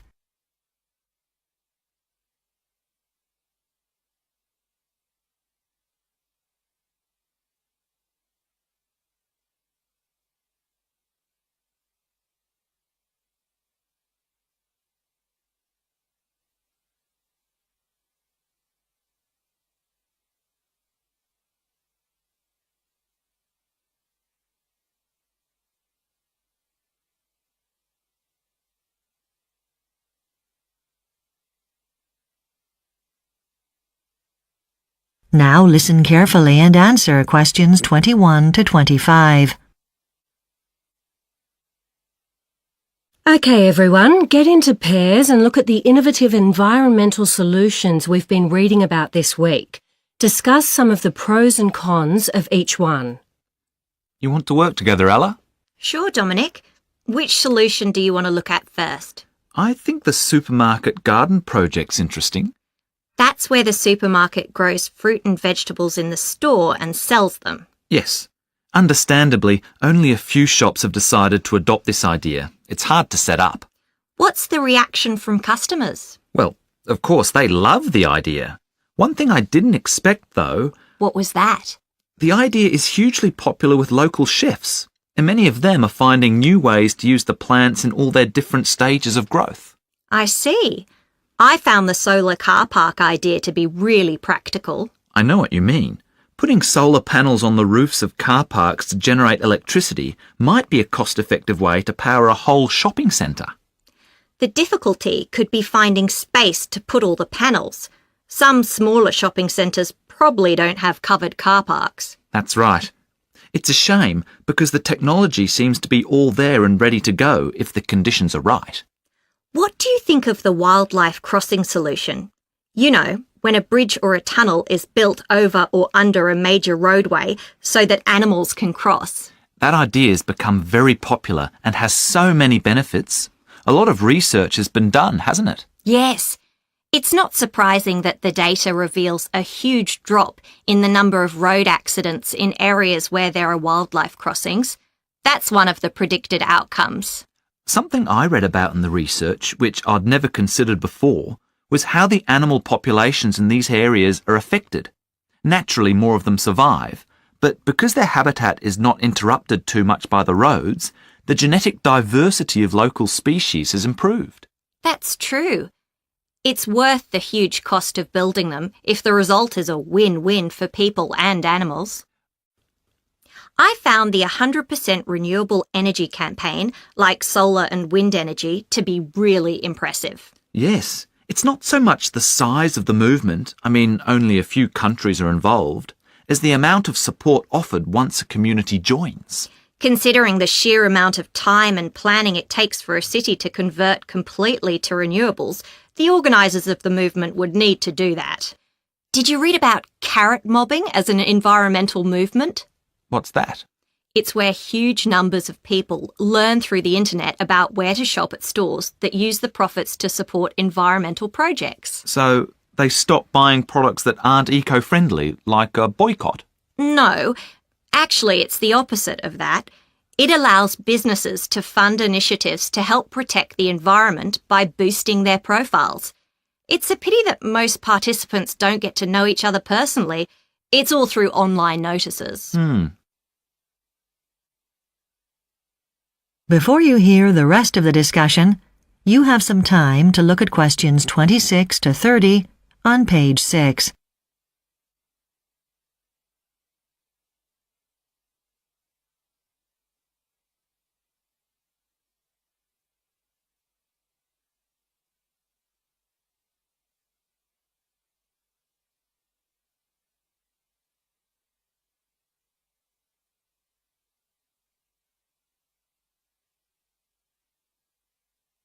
Now listen and answer questions 26 to 30.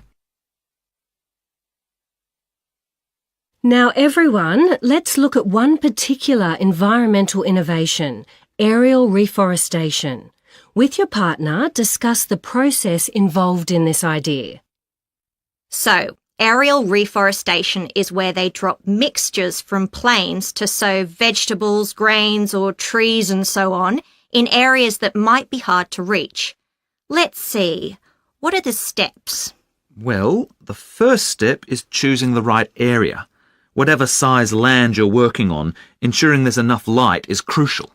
The next step, whatever you're planting, is to make sure you have the right seeds. To give them a better chance against the competition from other plants, you need to use a lot.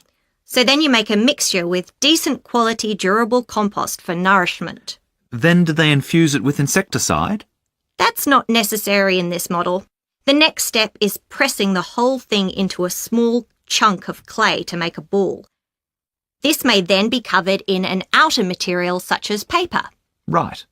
That way, when it lands, it will add balanced nutrients to the mixture. Yes, and it may also protect it from insects and other plants. So, a few days before they release it from the plane onto the land below, The final step is dipping it in water, just enough to get the germination process started. Yes, and after that... That is the end of Section 3. You now have half a minute to check your answers.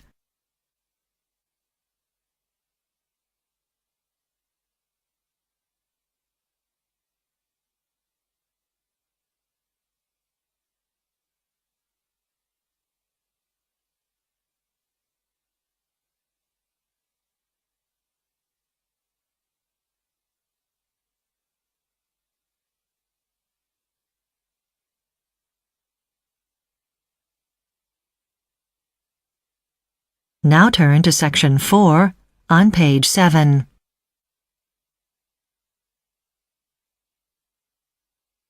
Section 4. You will hear a lecture on a very popular Canadian food product called maple syrup. First, you have some time to look at questions 31 to 40 on page 7.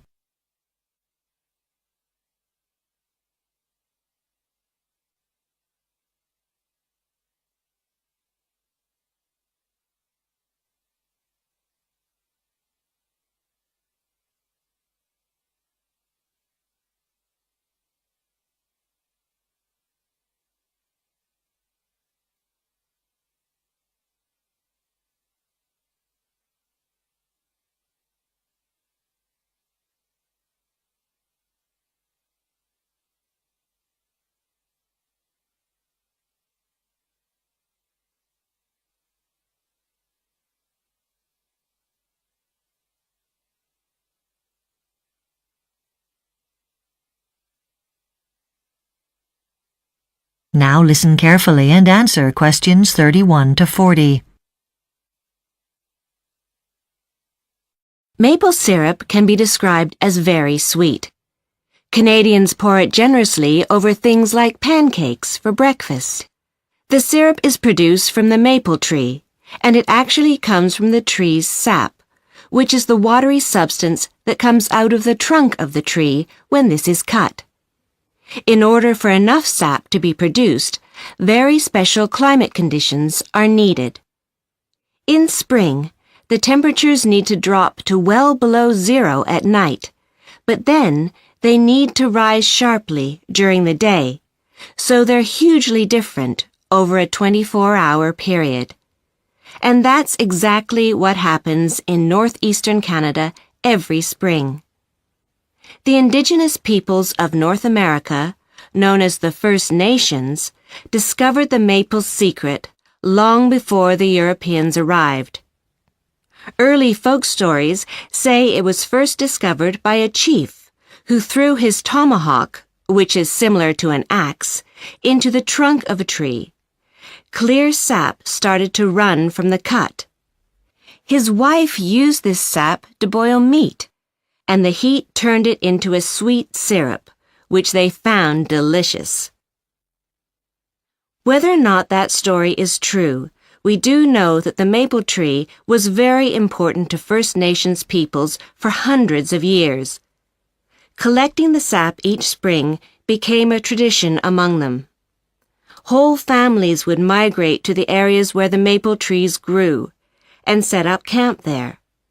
They collected the sap from the trees using buckets. Then they needed to concentrate the sap, removing some of the water from it to create syrup. They had two ways of doing this. One way was to drop hot stones from a fire into the buckets to create steam. If repeated often enough, this would eventually concentrate the syrup. Another method that they used to concentrate the syrup was to leave the sap outside overnight, exposed to freezing temperatures. This would mean that a thick layer of ice would form on top, which could be discarded, leaving the sugary sap below. Again, this process could be repeated over several days, and eventually a sweet brown syrup was produced. The First Nations people had various uses for the sap and syrup. They drank the sap fresh from the tree as a tonic, knowing that it was an important source of energy. But for the most part, they reduced the syrup further and then cooled it so that it crystallized into sugar. This was easy to carry and kept indefinitely. European settlers who arrived in Canada began to learn about the syrup from First Nations peoples and further expanded its uses. For example, they incorporated it into medicine of different kinds. They also discovered that by adding yeast to the sap, they could make a maple drink. And by throwing the hot syrup into the snow, they could make a toffee-like candy. But, like the First Nations, they turned most of their sap into maple sugar. For most people, it was the only type of sugar they could afford, since the only alternative was the sugar imported from the Caribbean, which was made from sugar cane, and this was very expensive. However, after 1880, the Canadian government decided to stop charging tax on Caribbean sugar, and this made it much cheaper. That meant it was no longer cost-effective to produce maple sugar, and so syrup making became the only viable industry remaining for Canadians, and that's what we've been doing ever since.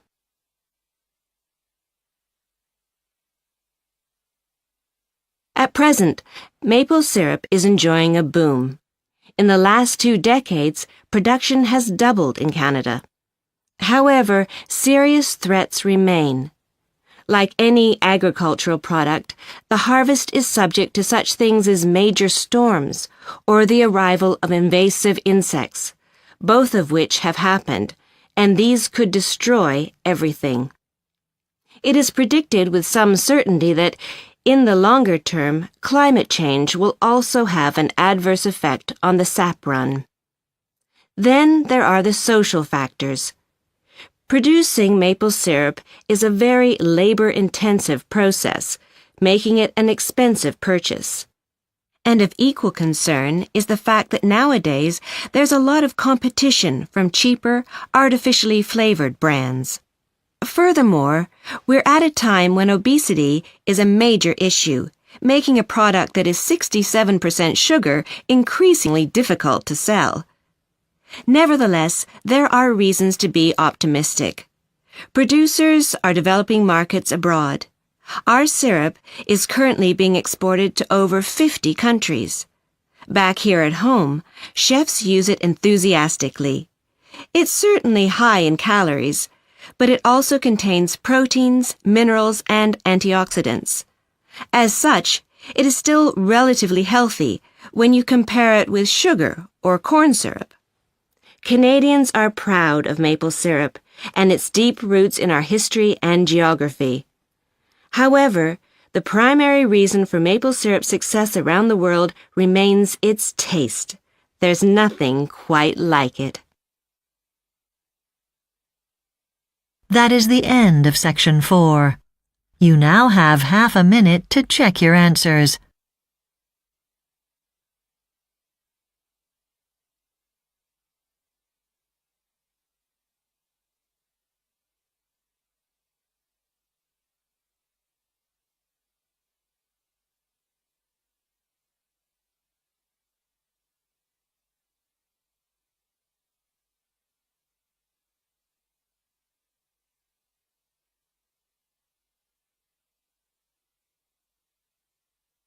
That is the end of the listening test. You now have 10 minutes to transfer your answers to the listening answer sheet.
Part 1. You will hear a number of different recordings, and you will have to answer questions on what you hear. There will be time for you to read the instructions and questions, and you will have a chance to check your work. All the recordings will be played once only. The test is in 4 parts. At the end of the test, you will be given 10 minutes to transfer your answers to an answer sheet. Now turn to Part 1.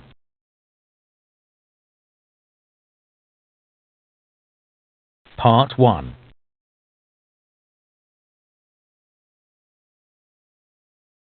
You will hear a conversation between a man who wants to make an insurance claim and a woman who works for an insurance company.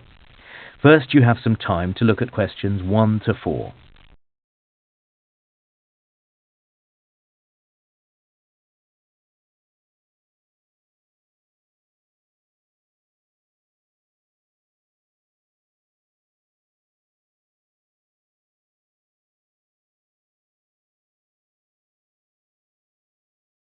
Now listen carefully and answer questions 1 to 4.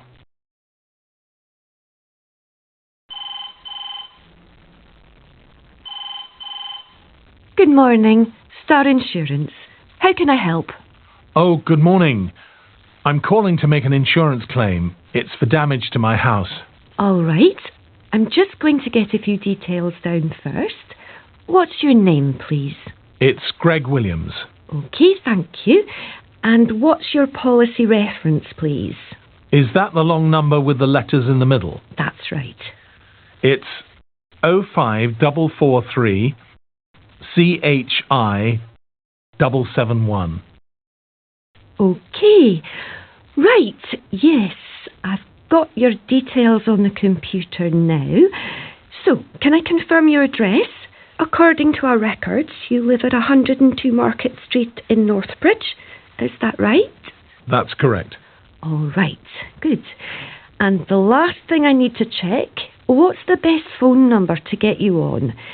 Is it the number you're calling on now? No, I'm calling from work. Let me give you my mobile phone number. It's 018 669 925. Thanks. So, can you give me a description of the damage? When did the incident occur? Sunday the 17th of June. I see. And what was the cause of the incident? How did the damage happen? Right. No one was home at the time, which was fortunate, I suppose.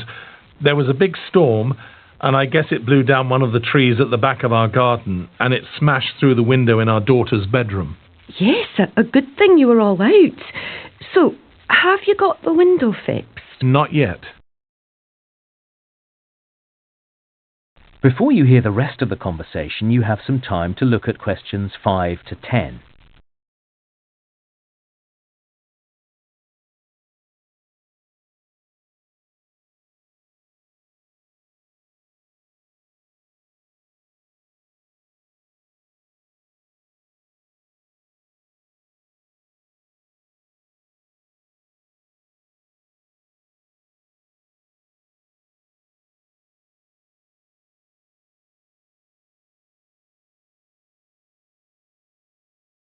Now listen and answer questions 5 to 10.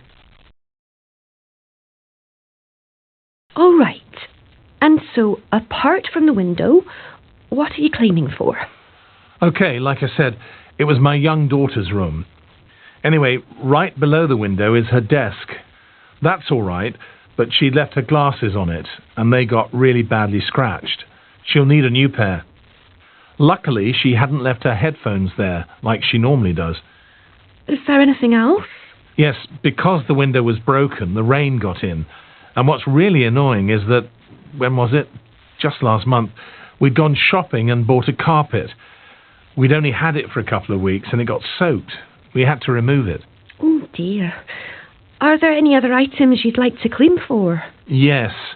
I suppose we should be grateful that the rain didn't reach her computer, but when the tree came through the window, it tore a hole through the curtain that was hanging there. OK, I'm making a note of all this. And one more thing I need to claim for. Yes, go on. We've had some repairs done already for a door we can't open. to the back of the house? No, it's for the garage. The tree hit that as well. OK. So, have you contacted a professional builder yet? Yes, it's the same builder we always use. Do you want his name? Yes, please. OK. It's Stephen Honeywell. Honeywell. All right. Now, apart from damage to the house itself, what else do you think the builder will be looking at? Because we're going to need photographs. Oh, yes. Well, he'll be putting up a fence for us between our house and the neighbours, because the one we've got now was smashed by the tree. So I'll take some pictures before he does the work. Please do that. And then you can send them in with your claim. That is the end of Part 1. You now have 1 minute to check your answers to Part 1.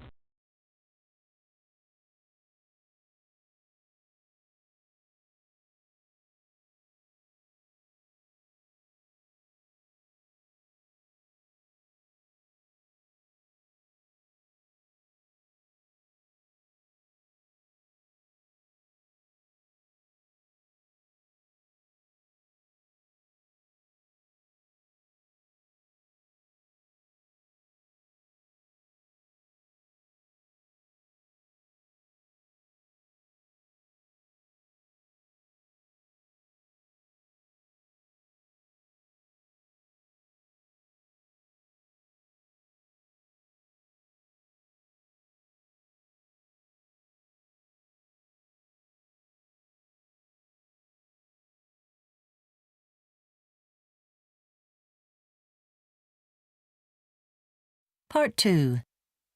You will hear part of a radio travel program about a tourist resort called Stanley Island. First, you have some time to look at questions 11 to 15.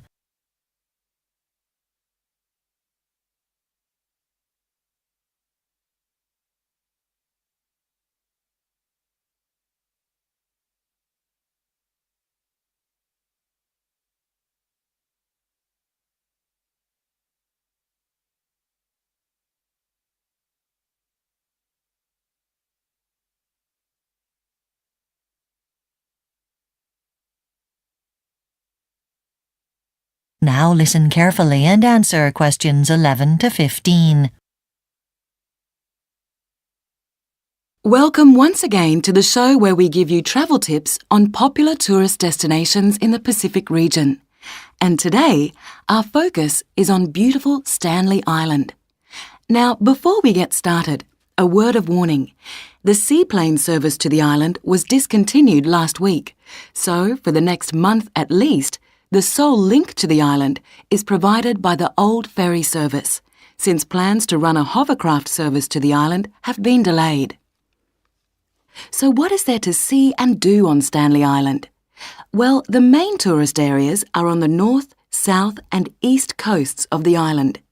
As far as recreation goes, in the south you'll find several leisure parklands such as Waterworld and Fantasy Island, which seem well equipped and reasonably priced. If it's golf you're after, the 18-hole course in the south of the island is currently being turned into a conference centre. But don't despair, there are 2 excellent courses just 30 minutes away on the east coast. The south of the island has many large resorts and hotels, with plenty of children's activities and clubs. This part of the island caters mainly for those seeking luxury to medium-class accommodation, but the east coast has basic apartment complexes with fully equipped kitchens, so that at least you can cook for yourself. For those who like to get back to nature, you'll probably find the south coast rather overdeveloped. The rainforest areas on the west coast are largely inaccessible because of the surrounding mountains, but those on the north coast are within easy reach, and a local agency runs guided treks through the jungle. If you're into water sports, all of the areas have something to offer. Before you hear the rest of the program, you have some time to look at questions 16 to 20.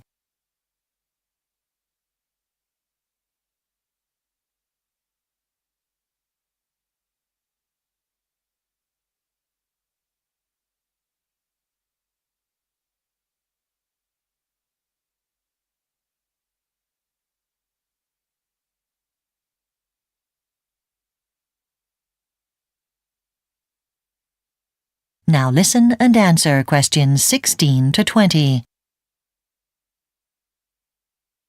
Now, here are a few bits of advice for those visiting the island for the first time to make your stay safer and more enjoyable. The island is generally safe, but it's as well to take a few precautions. If you're on any medication, bring this with you. It may not be available on the island. And it's also a good idea for everyone to pack some insect spray in their luggage. If you're thinking of going into the more mountainous region in the west of the island, let someone know where you're going. And remember, the reception for your mobile phone may be unreliable, so don't depend on that. Take your own water. Don't drink out of rivers. You're likely to come across lots of monkeys. They're cute, but watch out, as they can bite. Finally, when you're back in the more inhabited areas, take a break from steak and do try the local seafood. It's fresh and very good value. That is the end of Part 2. You now have 45 seconds to check your answers to Part 2.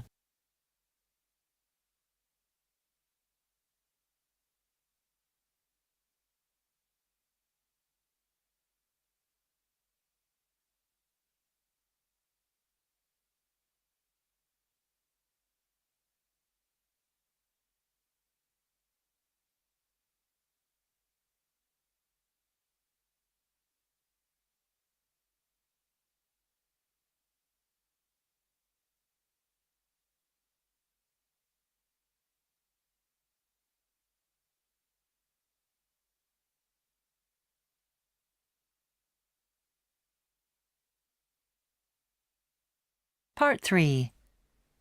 You will hear a business student called Laura talking to her tutor about some research she is planning to do on employee absence. First, you have some time to look at questions 21 to 24.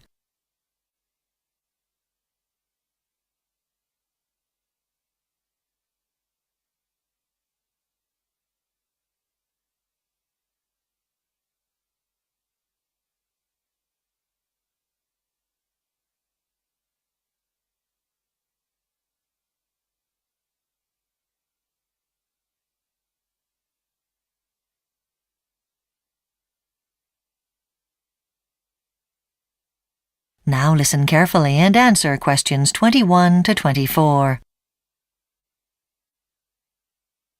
Hello, Laura. Have a seat. So, I understand you're planning to investigate absence from work for your research project. That's right. I'm going to base it on a local company called Burcock Engineering. Is there any particular reason why you've chosen Burcock? Well, I'd originally thought of asking another company, FG Engineering, because I did my placement there and I knew the staff there, but the CEO wasn't very keen. But she knows the managing director at Burcock, and she spoke to him, and then he got in touch with me. Apparently absence is a major problem there, so he's quite interested in having it investigated. Okay. So, my central theme is absence, but I'm thinking of concentrating on long-term absence. I thought that might allow me to give more helpful feedback to the company. If I were you, I wouldn't be that specific. I'd look at absence as a whole. You might get more interesting results. Oh, okay. So what's the main thing you expect to find? Rises in absence rates over time? Not really. Initially, I wondered if workers often take time off without real justification, but I think that'll be hard to determine. So, well, I think I may find that it's something to do with what sort of job the employee is doing. Okay. Now, have you thought how you'll get your information? Well, first of all, I need access to the company records. Yes. Obviously you'll need overall absence figures, though it's unlikely they'll let you have them for individual workers. And you probably won't have access to personal information like when they were born, but you should be able to use anonymous details like the type of work they do or how long they've been with the company. Okay. Before you hear the rest of the discussion, you have some time to look at questions 25 to 30.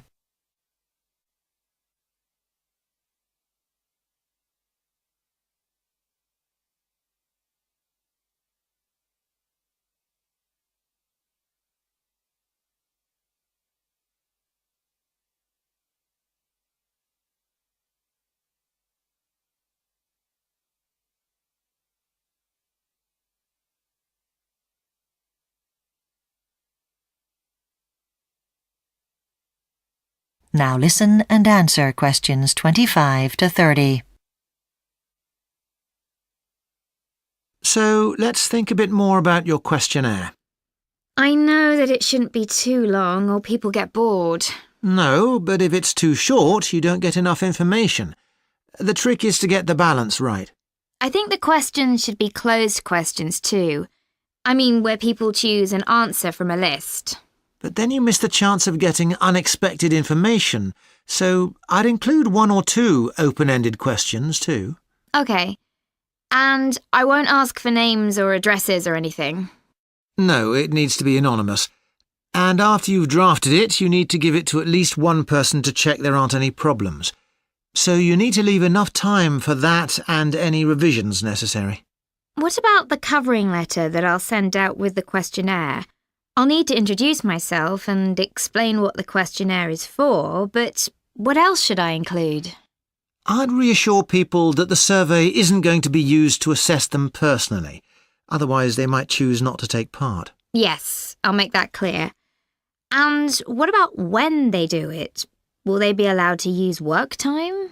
That's really up to their manager, but you should say roughly how much time it'll take. Okay. So now you need to produce a schedule with dates. For example, when you'll send out the questionnaire. Yes, okay. Once I can arrange that date with the manager, I'll be able to fix the deadline for getting the completed questionnaires back. And I want to use the time in between to analyse the figures that HR is going to give me from their database, though they haven't said exactly when I'll get them. And you have to submit your assignment by the end of June. Actually, I have to get it finished by the 2nd because I've arranged a work placement after that. Okay. So, our next meeting is 2 weeks today. Is that still okay? Yes, and in the meantime, I'll send you an email. That is the end of Part 3. You now have 30 seconds to check your answers to Part 3.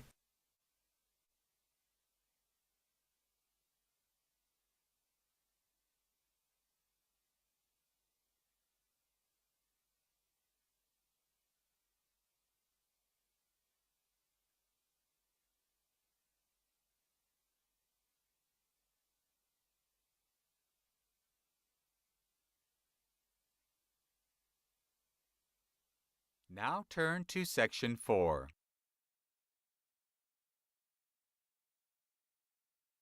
Section 4. You will hear a lecturer in development studies talking about transhumance. That is the way groups of people move from place to place with their animals. First, you have some time to look at questions 31 to 40.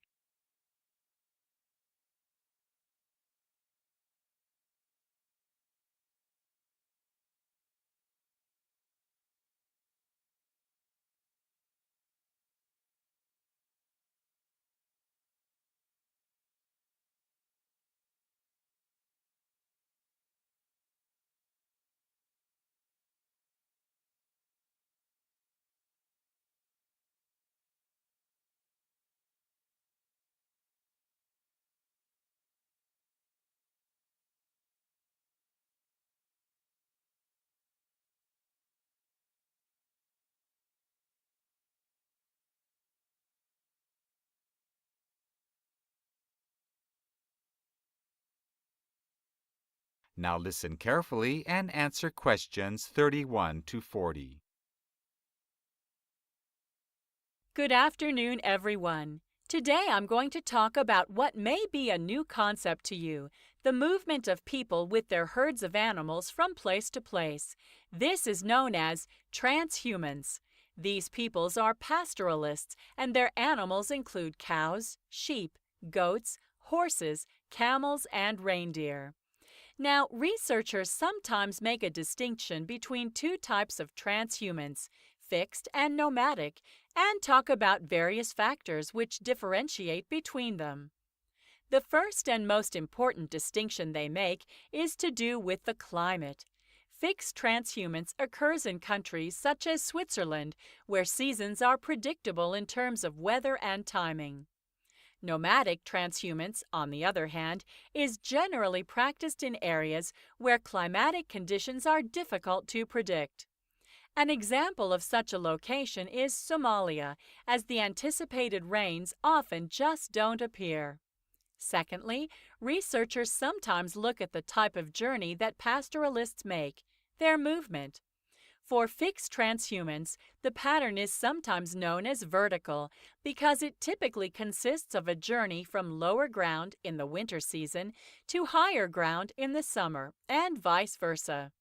In the wild, of course, animals frequently follow these kinds of migration patterns themselves. Nomadic transhumance generally takes place over a longer distance, and it's far more complex. The actual pattern varies from year to year, and it's determined primarily by the animal's needs for grass and also for water.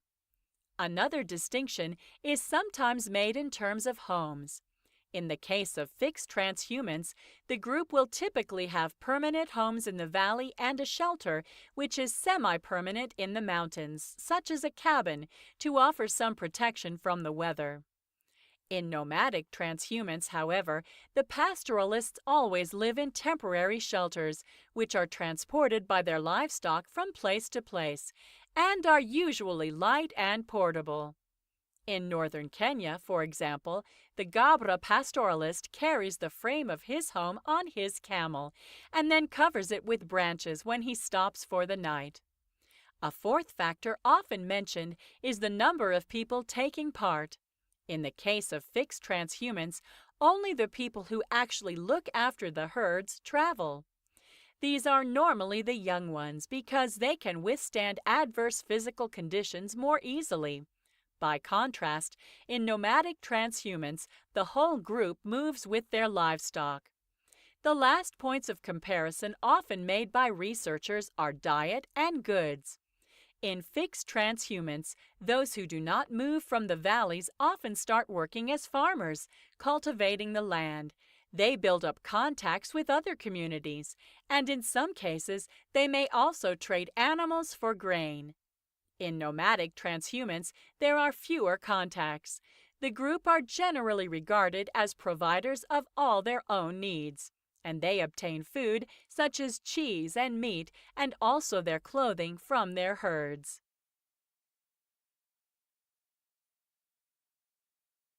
Another example is found in Algeria in North Africa.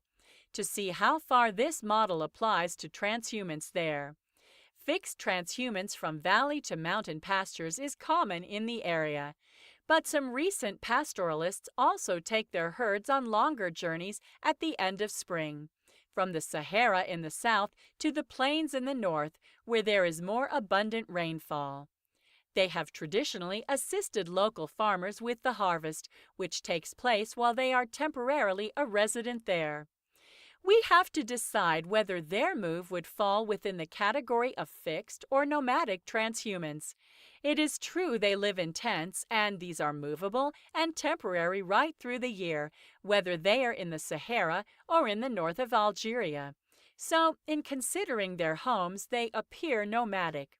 On the other hand, in relation to their patterns of movement, they do not. They drive their livestock through the same passes and mountains each year, which suggests fixed transhumance. Here, in fact, we have a case showing some features of both types of transhumance, which we might more precisely refer to as intermediate. This all goes to show that you should treat every theory with great care, and not force your case history into a model if it doesn't fit. That is the end of Section 4. You now have half a minute to check your answers. Now we shall begin. You should answer the questions as you listen because you will not hear the recording a second time. Listen carefully and answer questions 1 to 6. Hello, Bakewell Travel. How can I help? Oh, hello. My name's Sarah Carter. I wonder if you could tell me about the price of plane tickets to Dubai. Our computers are down, so what I can do is take some details about you and your travel plans. Then when everything's okay again, I can call you back, all right? Okay, then. Right. So, some details first. Your name was Sarah Carter, wasn't it? That's right. And can I take a contact phone number? 07958 847 222. Now, I'll probably need to get back to you on this. Shall I call you back tomorrow morning? Oh, I work on Wednesdays. Can you call me back on Thursday before 12? Fine. OK, so, Mrs. Carter, how many tickets will you need? 3 adults and 4 children. So, 7 altogether. Are all the children under the age of 14? They are, yes. Which date do you wish to travel on? Well, we definitely need to be there for the 24th. So if we leave the UK on the 22nd, we'll have time to recover on the 23rd. So, the 22nd of October? Not this month, next month, November. Right. And I assume these are return tickets? Yes, we want to fly back on the Tuesday. Is that the 25th or the 26th? It's the 25th, so it's going to be a short holiday. We're going to a wedding. We're not going for a holiday. Oh, that's nice. Now, do any travellers have any special requirements? You know, special assistance with mobility and that sort of thing? Oh, well, actually, yes. My son's allergic to cheese. It makes him really, really ill. Fine. So, as soon as I can, I'll look into finding some tickets for you. Before you hear the rest of the conversation, you have some time to look at questions 7 to 10 on page 2.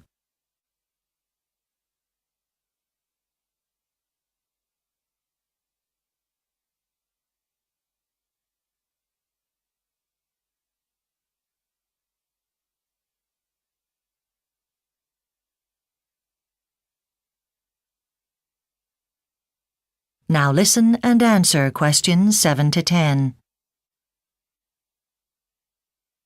Now, I wonder if I could just ask you a couple of questions as part of our market research. Would you be happy to do that?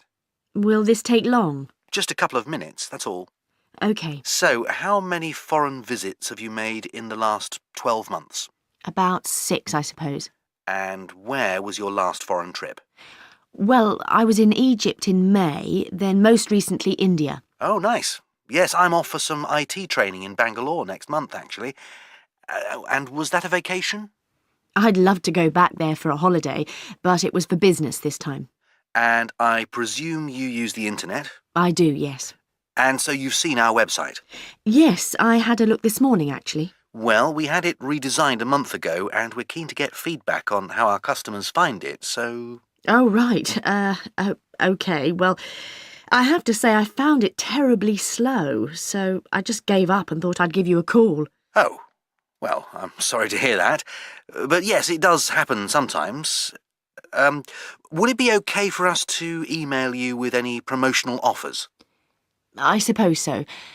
Well, OK, my address is carter.s@speedtech.com. Is that SPEEDTECH? Yes. That's great. And can I ask how you found out about Bakewell Travel?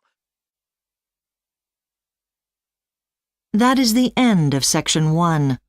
You now have half a minute to check your answers.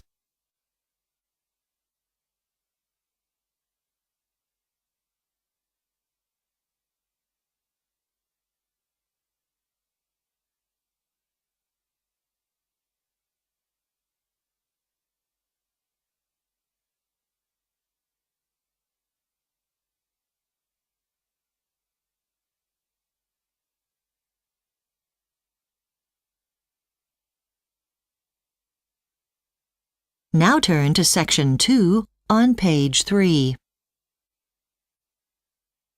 Part 2.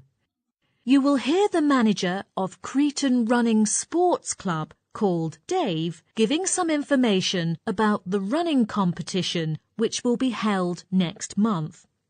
First, you have some time to look at questions 11 to 17.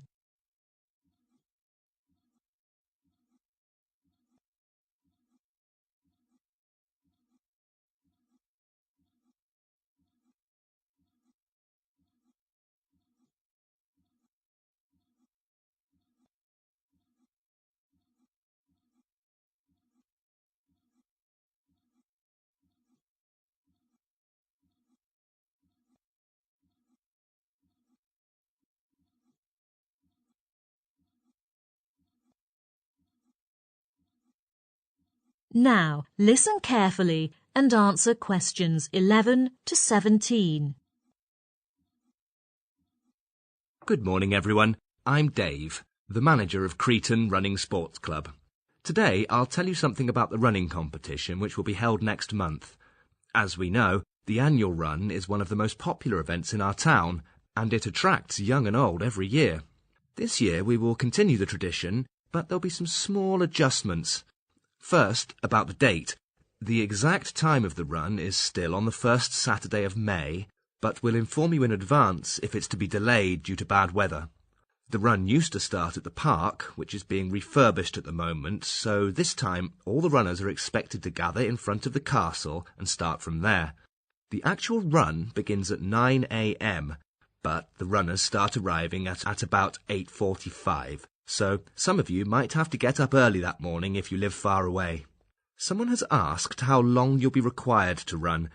In the past few years, the runners have had to complete the distance of 5 miles, but most people want to do a bit more than that, so we will lengthen it to 7 miles this time. Some of you might not be sure whether you can run that far, so you'd better start doing a bit of training. I'm excited to tell you that this year we've got the sponsorship from a big company who has promised to cover all the competition expenses, including the prize for the champion. The runner with the shortest time will be awarded sports equipment worth about £1,000. Each runner will be timed from the starting point till the end. When you cross the finish line marked on the ground of the station, you'll be given a barcode, and you should take this to one of the run volunteers who will scan it. Then you can get your time on the computer immediately, and the volunteers will collect all the results. If you are interested in the run, I suggest you register as soon as possible. The deadline is next Sunday. However, I should tell you this year you can't enrol through the internet, but have to go to the town hall and give all the personal information and sign your name. It doesn't cost anything to register. As I've just said, all the costs related to the competition will be paid by our sponsor. As for the age limit, you have to be at least 16, and the top limit is now 70, though you need to obtain a health certificate from your doctor if you're over 60 years old. If you do come and participate in the run, I definitely recommend that you should prepare an extra pair of shoes, as last year one of the runners got something wrong with his shoes during the running and had to give up halfway through the competition. Besides, a jacket will also be advisable, so you don't catch a cold after sweating a lot during the running. There is no need to worry about snacks or drinks, as every runner will be supplied with chocolates and bottled water. Before you hear the rest of the talk, you have some time to look at questions 18 to 20.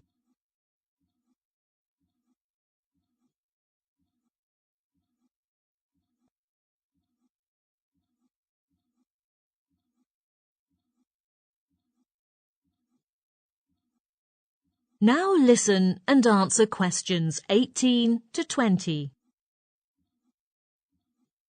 To prepare for this annual running competition, our club is going to organise a training class for all the participants. In the class, an experienced trainer will teach you the professional steps on how to do a running competition, like warming up before running. For those who plan to do training by yourselves, there are some suggestions for you. First, don't just do morning jogging with your dog. Remember that you're going to compete with others. I know some people like to exercise in groups, but it's more effective to run with your friend who can be your rival and stimulate your potential. Then I suggest you make a record of your running time. It can show whether you've made any progress day by day. What's more, you'd better get used to different roads and paths in the countryside or village, as you won't just be running on level ground during the competition. By the way, you don't have to run in all kinds of weather. As I've just said, our competition is going to be held in good weather. Well, that's all the details about the running competition. If you have any other questions, please call our club at 8345 6234. Anyone who is interested in the run, just get started. That is the end of part 2. You now have 30 seconds to check your answers to Part 2.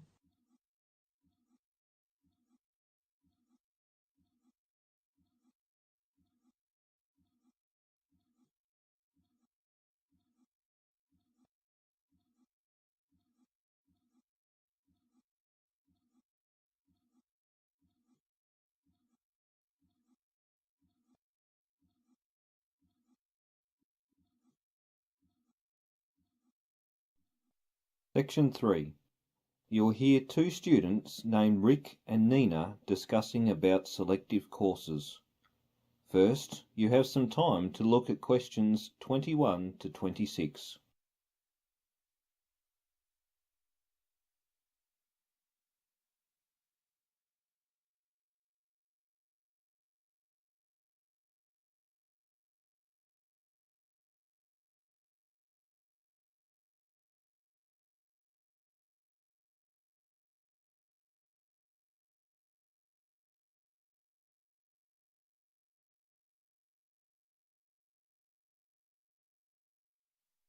Now listen carefully and answer questions 21 to 26.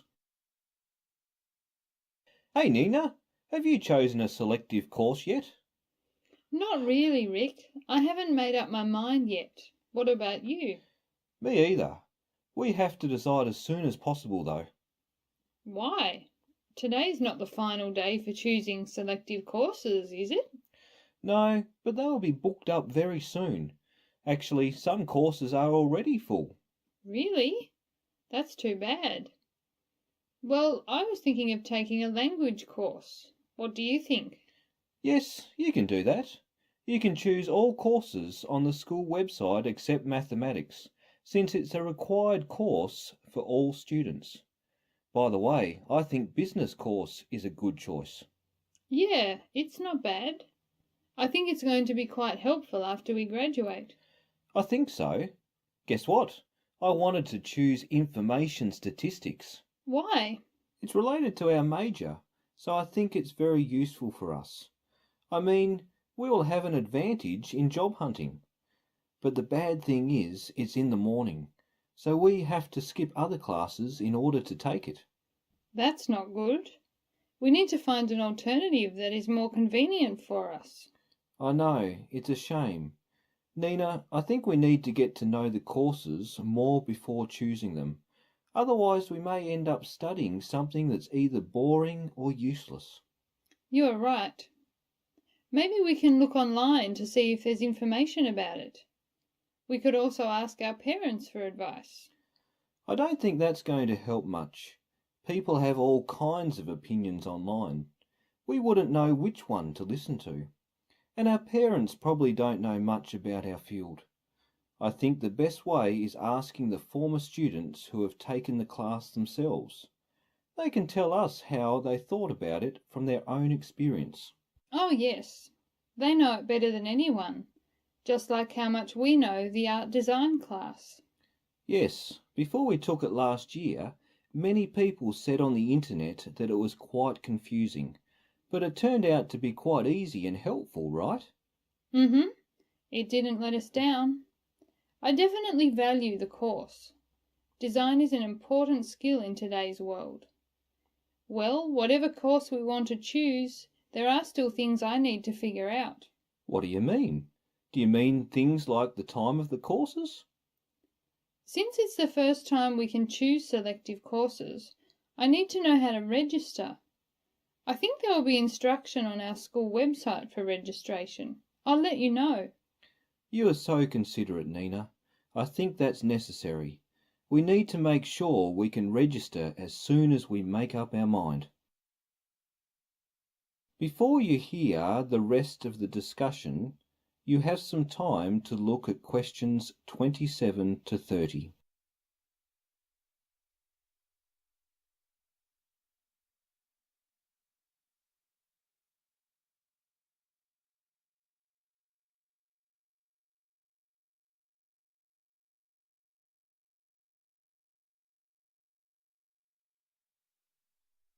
Now listen and answer questions 27 to 30.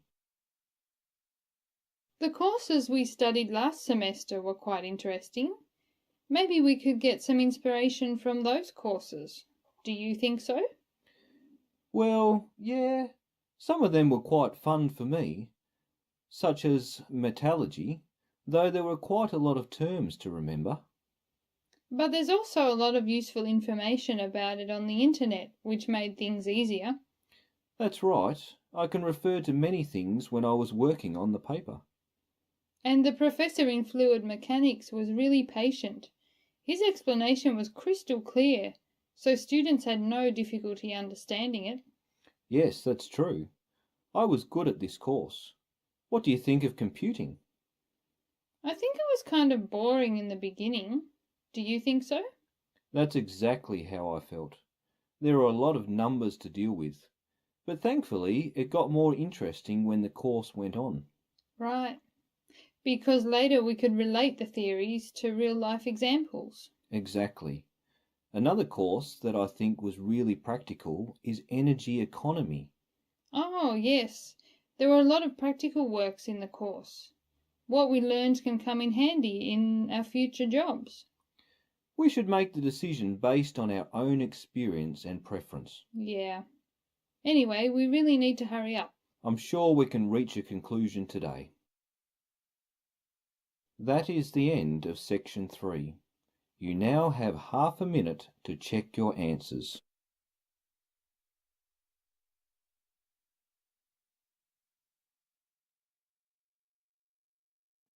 You will hear a lecture about the situation of wild animals, especially wild boar. First, you have some time to look at questions 1 to 10.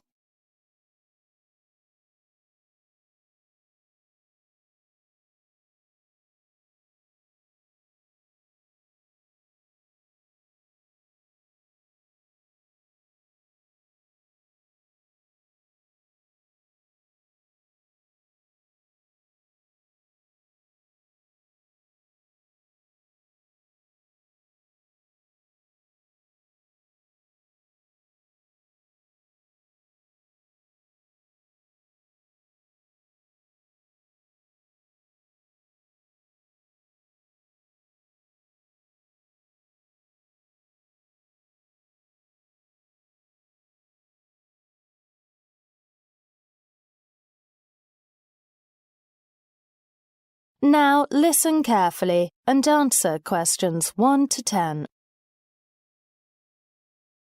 Good morning. My name's Jim Robinson, and today we're going to look at the control of wild animals, specifically wild boar. Now, boar have been natural inhabitants of Western Europe for thousands of years, but in recent years, there has been a surge in boar activity that poses real threats. Boars are not currently on the protected animals list, which is perhaps why there has been a spike in their breeding activity. Boars are an indigenous species and are particularly plentiful in rural France and the Bavarian uplands of Germany. Boar hunting is a European tradition that goes back to Roman times and became particularly popular among courtiers during the Middle Ages. Even during the 20th century, boar hunting was seen as an integral part of rural life. The decline in boar hunting has obviously led to a rise in the boar populations of Europe, and the situation has reached a critical point, with boar posing a critical threat to the environment. Proponents of boar hunting cite this factor as a major reason why boar populations should be contained. Boar also pose a threat to humans too, with countless reports of people being injured during boar attacks. The origins of the wild boar have roots in Germanic, and this perhaps explains their prevalence in Germany. The problems with the boar population Germany have ramifications for the rest of Europe, as boar packs migrate towards Central and Eastern Europe. One of the main issues that is of great concern is the transmission of diseases that infect other species. Dairy farmers in France are particularly concerned as many of them have seen their herds depleted by infections. The methods for containing boar populations have been looked at in great detail and numerous options are available.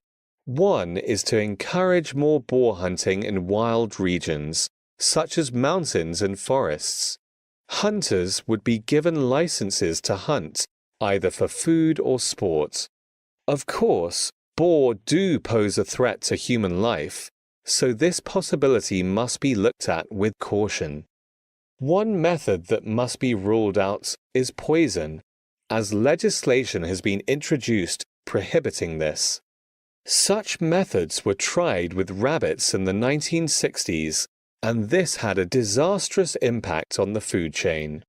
The introduction of natural predators into the ecosystem is also an option that can't be considered. The only known predators of boar in the world are wild cats, like lions and tigers.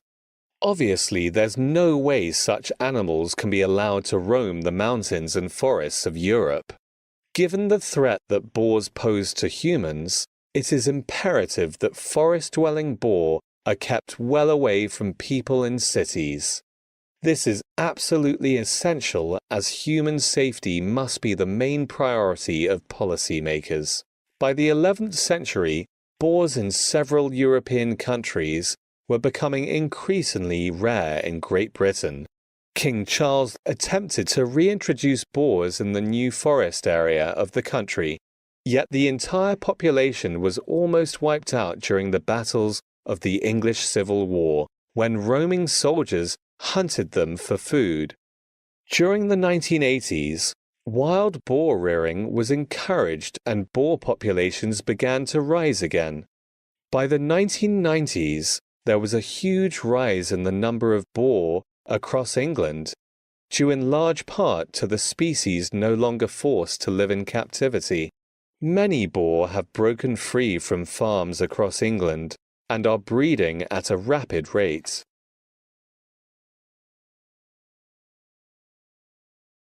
Aside from their environmental threat, boars also pose a problem for farmers growing crops and vegetables. Other species such as red deer are a threat to farm produce like grain and potatoes, but boars certainly present the most serious risk. The damage done to the farming industry is estimated to cost millions of pounds, and insurance payments as a result of this have spiked in the last decade. Red deer are predominantly confined to forest areas, and it is unusual to see them outside their habitats during the summer months. However, as the weather gets colder, they can be seen looking for food around local villages and fields. Red deer have their origins in Asia and are ruminant species, which means they have a stomach that consists of 4 compartments, much like cows. They are slaughtered for food and their meat is sold as venison and is increasingly popular among consumers. There are 9 subspecies of red deer, with 3 of them on the endangered species list. The deer population doesn't pose the same threat as the boar population, but it certainly needs to be addressed. Forest areas are their main habitats, and they are now breeding at a much higher rate than in previous years. Of course, deer are an important part of the food chain and are an important part of the hunting traditions of the UK, so it is important that their population is kept stable for this reason. Though the real concern is the problems that deer present for farmers who have seen their crops suffer in devastating ways. Protection needs to be offered, and many farmers report building large perimeter fences around their fields to keep deer out, which costs them a huge amount of money. Government funding is so far inadequate to offer the protection farmers need, but ways are being looked at to provide subsidies through other means. That is the end of Practice 1. You now have half a minute to check your answers.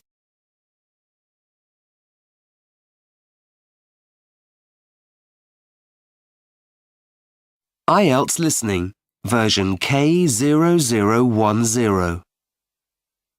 You will hear a number of different recordings, and you will have to answer questions on what you hear. There will be time for you to read the instructions and questions, and you will have a chance to check your work. All the recordings will be played once only. The test is in 4 sections. Write all your answers in the listening question booklet. At the end of the test, you will be given 10 minutes to transfer your answers to an answer sheet.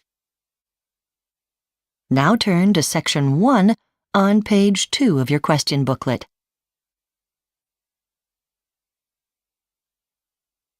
Section 1. You will hear a brother and sister talking on the phone about arrangements for their father's 80th birthday party. First, you have some time to look at questions 1 to 6 on page 2.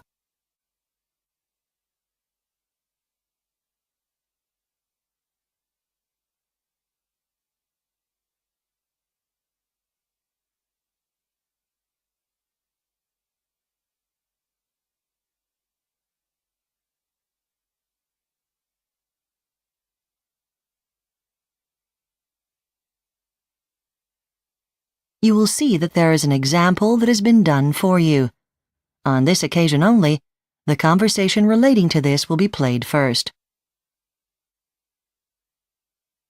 Hello?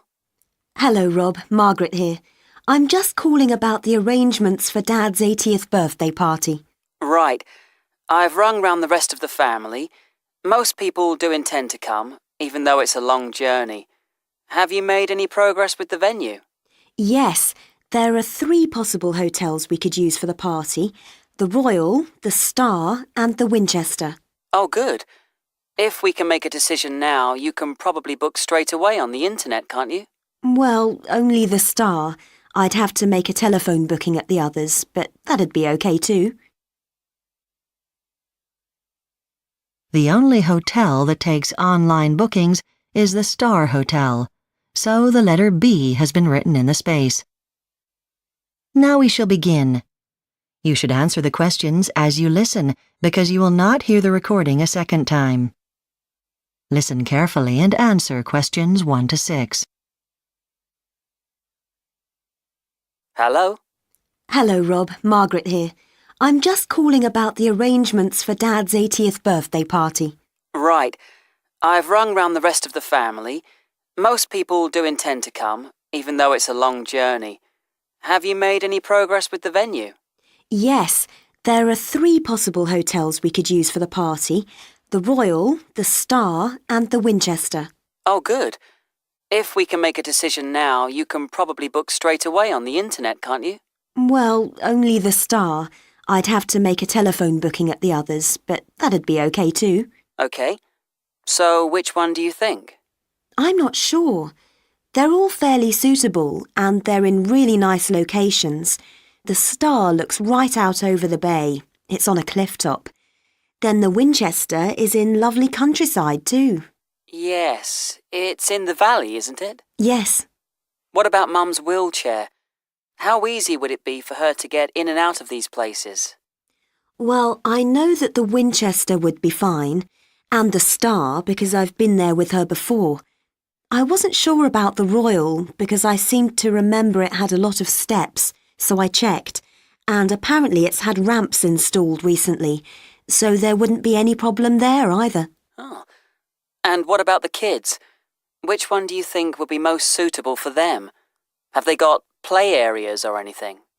The Royal hasn't got anything, but the Winchester has one.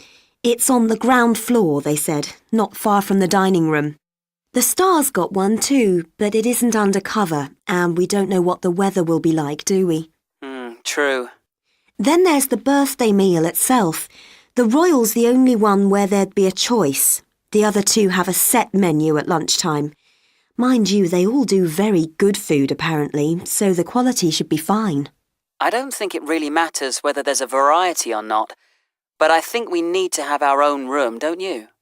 The only one that can provide that is the Royal. The Winchester and the Star only have one dining room, so we'd just be sitting with the other guests, but in a separate area of the room. That's not quite the same, is it? No. But the other thing to consider is the price.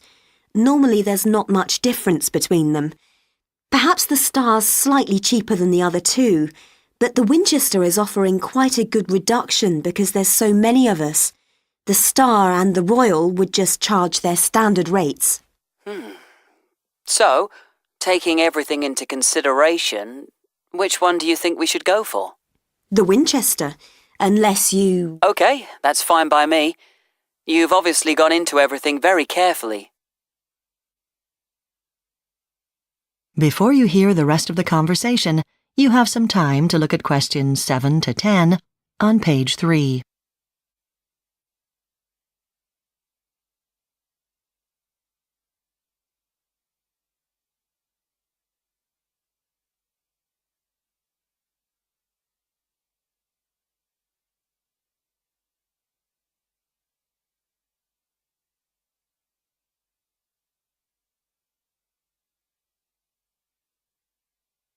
Now listen and answer questions 7 to 10.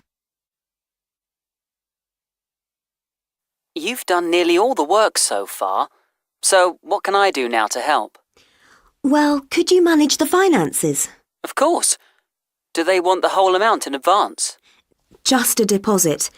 I'll find out how much and let you know. Then if you could send that straight away to secure the booking. Fine. And I'll go and buy some invitations. Oh, don't do that. I can produce them. I've got a program on my computer. It's easy.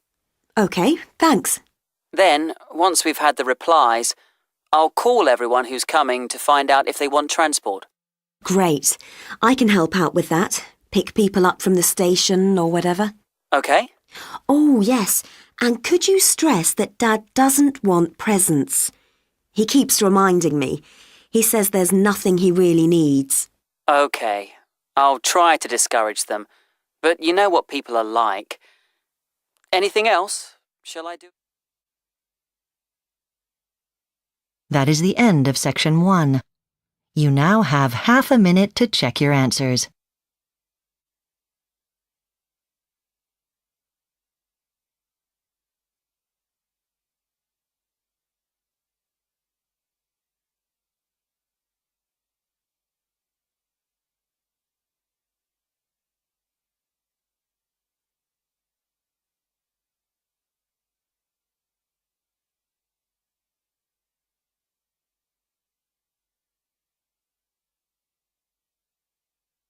Now turn to section 2 on page 4. Section 2.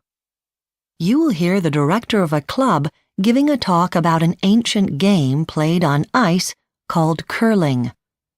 First, you have some time to look at questions 11 to 16 on page 4.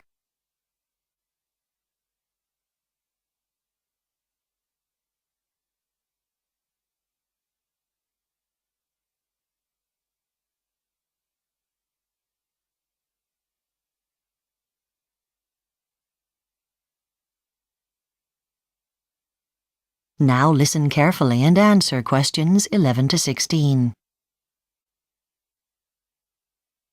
It gives me great pleasure to welcome you to the Montreal Curling Club.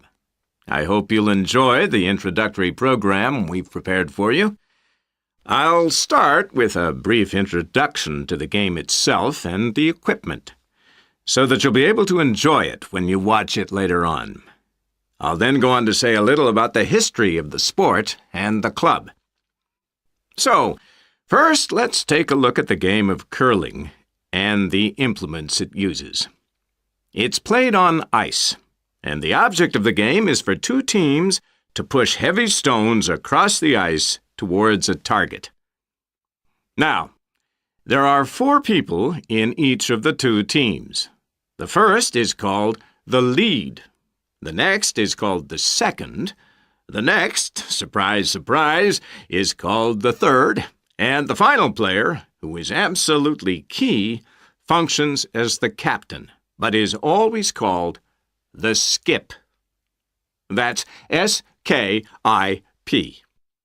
The area of play on the ice, whether it be on a rink or on a frozen lake or stream, is called the sheet. This long, thin area is 42.15 meters by only 4.25 meters. And unlike ice hockey ice, for example, it is constantly groomed by frequent shaving to keep it perfectly level. At either end of this are the two zones for the targets. Each one is known as a house. A little bit about the equipment we need. The stones are made from granite. Originally, these were held by your fingers in holes specially carved out in the top. But then it was decided to add a handle to get a better grip. The other distinctive implement is the brush, or broom. This is used for two purposes. To clean the ice, of course, but more crucially, to warm it. This melts the ice slightly and lessens the friction, so you get a smoother slide. Curling is not an expensive sport. You don't buy your own stones. In fact, it is illegal to play in a match with your own stones, but you can use your own brush. There are two main types, Scottish and Canadian. The former are normally made out of horsehair, and the latter, which are now more frequently used, are made of synthetic materials, and they don't leave as many threads on the ice. Now, apart from stones and brushes, the only other piece of equipment you would need as a beginner is a rubber sole on one of your shoes, depending on which shoe you lead from. The captain will often carry a stopwatch to gauge when the ice needs to be changed. All equipment and clothing can be bought in the club shop. Before you hear the rest of the talk, you have some time to look at questions 17 to 20 on page 4.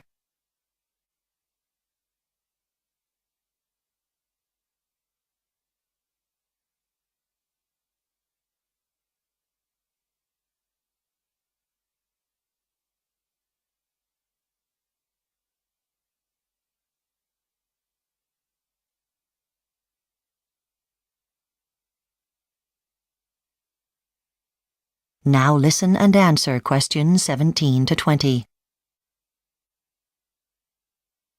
A quick word about Montreal Curling Club. It's renowned, not only because it often wins championships, but because it was the first club for any sport in the whole of the North American continent. And although curling is not as well known as many other winter sports, we still boast a certain amount of influence in the National Sports Council. And what are the origins of the game? It's now well established that it started in Scotland in at least as early as the 16th century.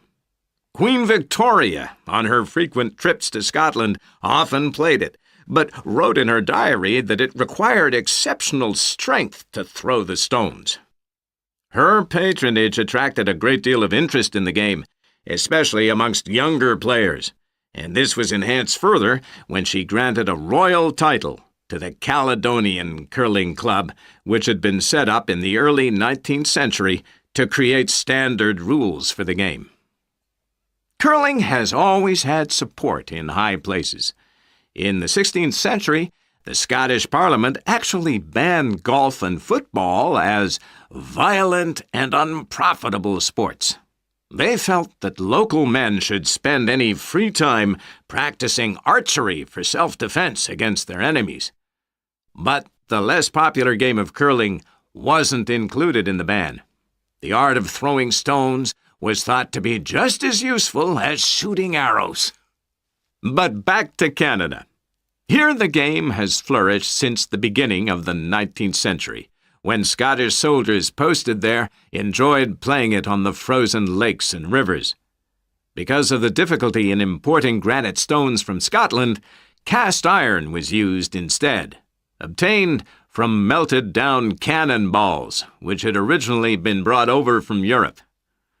Now, Canada is regarded as the most successful curling nation in the world. Now, the game you're going to see.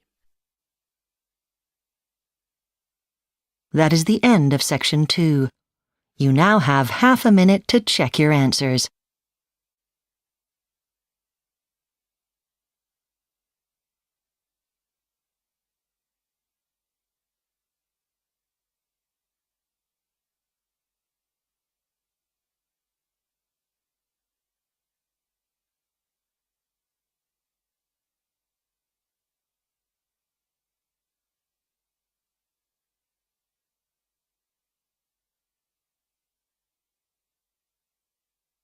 Now turn to Section 3 on page 5. Section 3. You will hear two students called Josh and Emily discussing an assignment on applying scientific techniques to art. First, you have some time to look at questions 21 to 24 on page 5.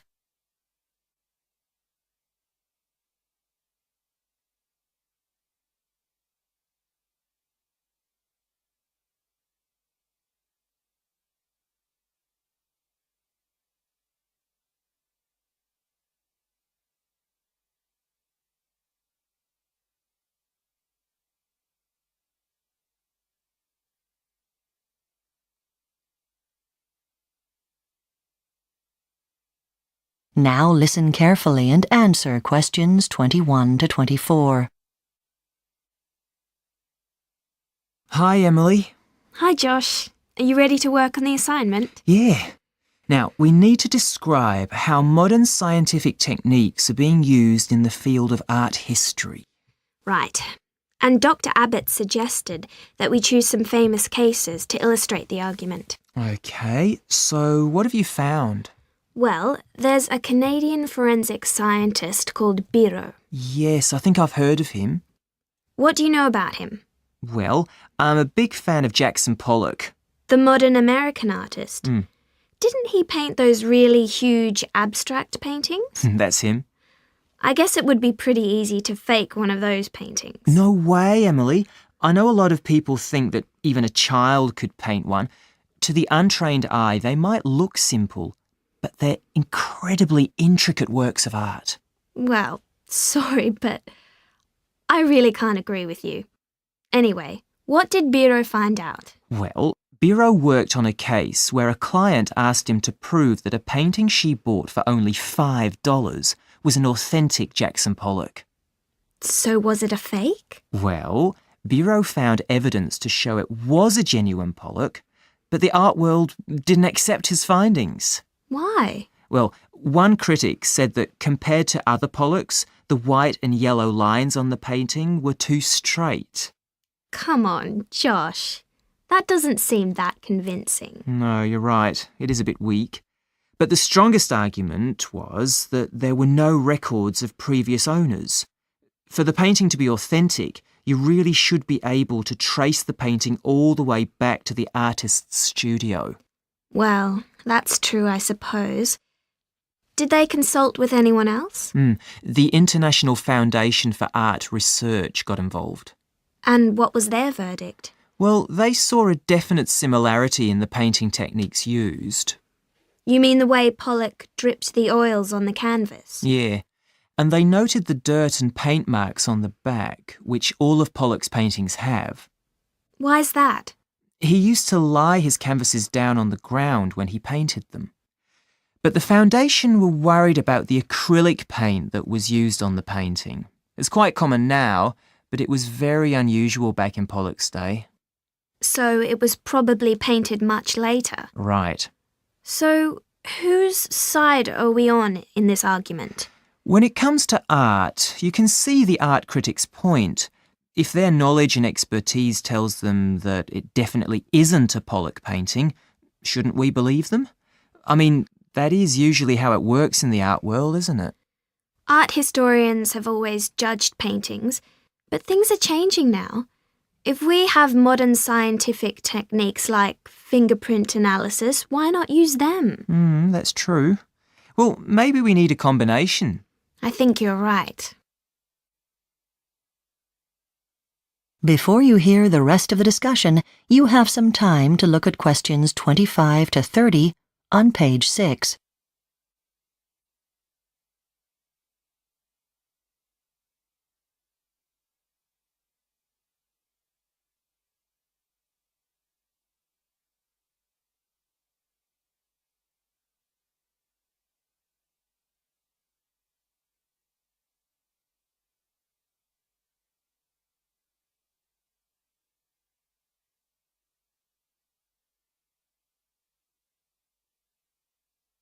Now listen and answer questions 25 to 30.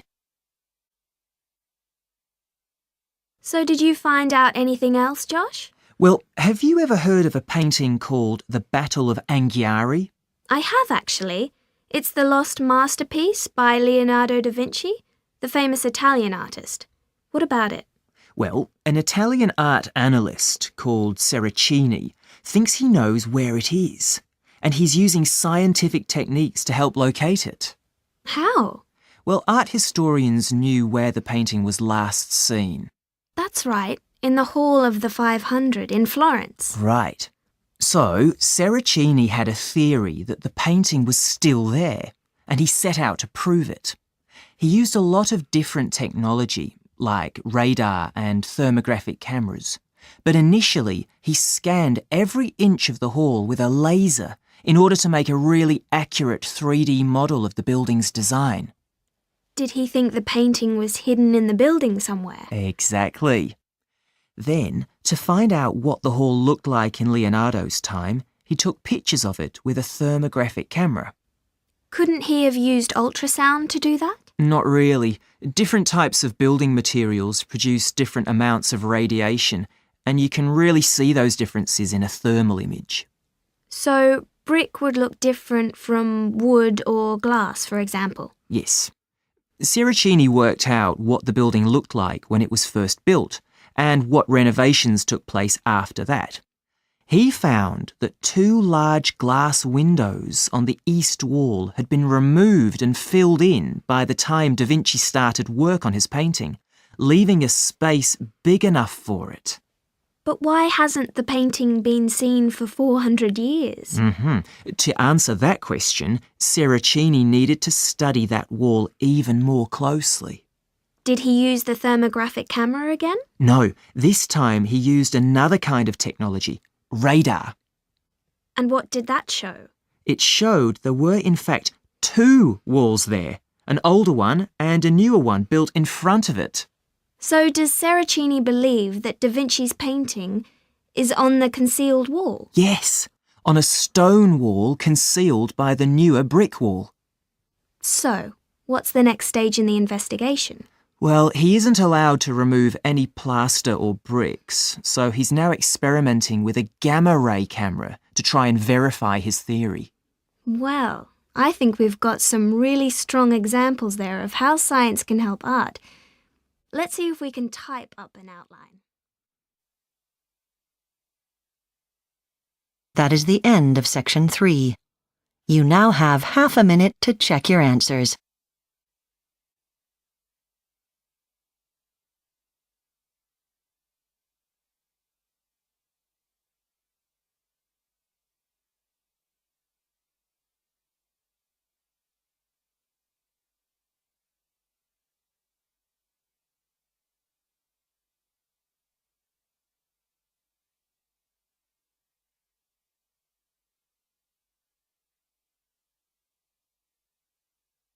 Now turn to section 4 on page 7. Section 4.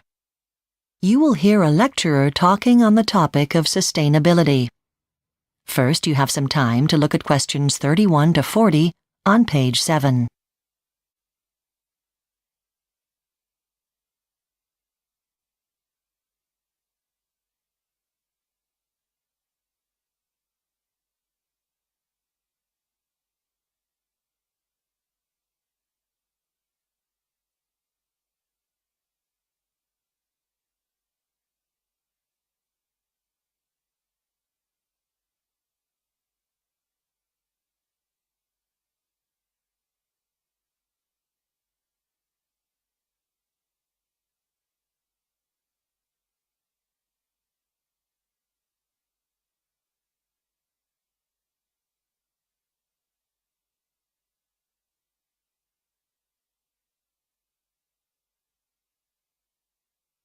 Now listen carefully and answer questions 31 to 40. This week's lecture on a scientific topic of current general interest is on sustainability. The term sustainability is not new. It was first coined in 1987 in a report for the United Nations World Commission on Environment and Development. Since then, however, the term has been applied to everything from cars to agriculture and even economics. My specific focus, in fact, derives from this problem. I want to analyze what seems to me to be the confusion that surrounds sustainability. That UN document defines sustainable development as development that allows both the present and all future generations to meet their needs. Here is the first myth. Sustainability is not simply about the environment, which may come as a surprise to you. In fact, the original definition says nothing about it at all. Sustainability is not about protecting the world around us. The original focus was on finding ways to help poor nations catch up with richer nations, which primarily meant giving them similar rights to natural resources, water, food, energy, the things that many of us take for granted. The consequence and ultimate goal was improving living standards for all. Another myth is that sustainability is a synonym for green, as in green movement, green products, etc., although there is some overlap between the terms. Green suggests a preference for natural living, for example. When you go shopping, products marketed as green imply the absence of high technology and mass manufacturing processes. Those groups who campaign for sustainability, we can call them the lobby for sustainability, acknowledge that the situation is desperate. The main problem, they state correctly, is time. With 6 billion people on the planet now, and 1 billion more expected in the next 30 years, only technology will be able to provide everyone with an acceptable and safe lifestyle. Electric cars, wind turbines, and solar cells are key examples of this. They make great use of renewable resources while emitting fewer noxious chemicals. Nuclear power, too, is something the sustainability lobby has come to accept, unlike most greens.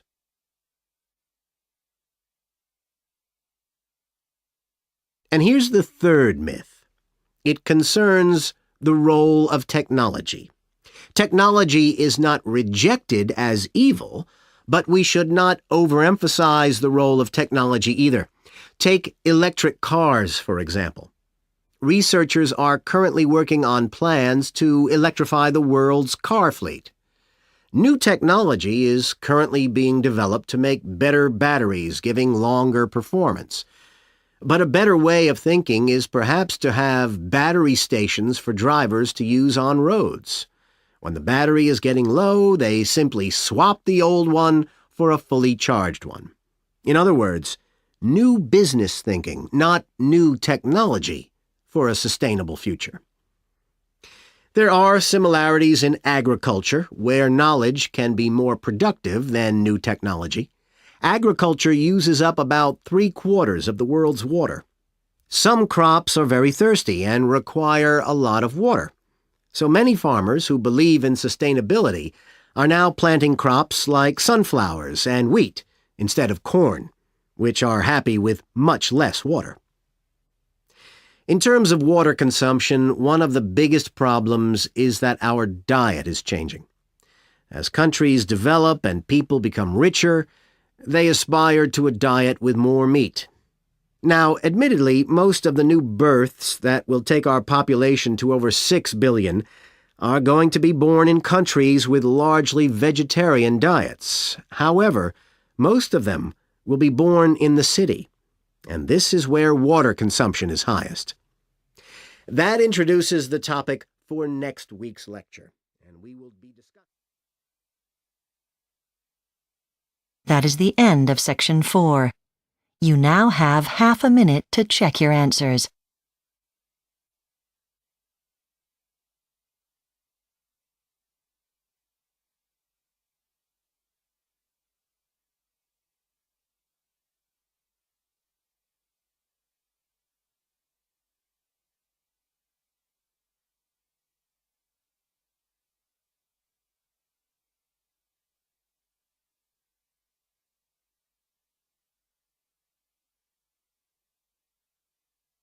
That is the end of the listening test.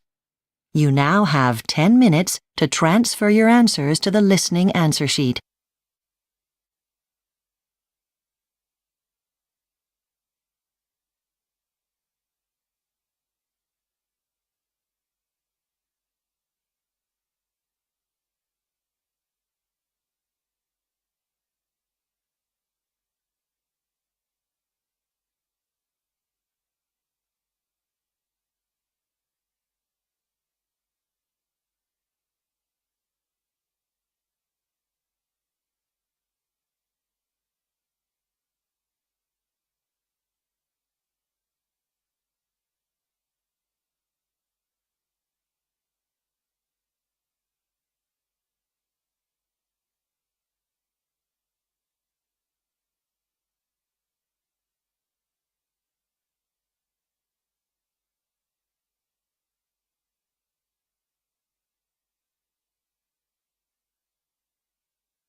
You have 2 minutes left.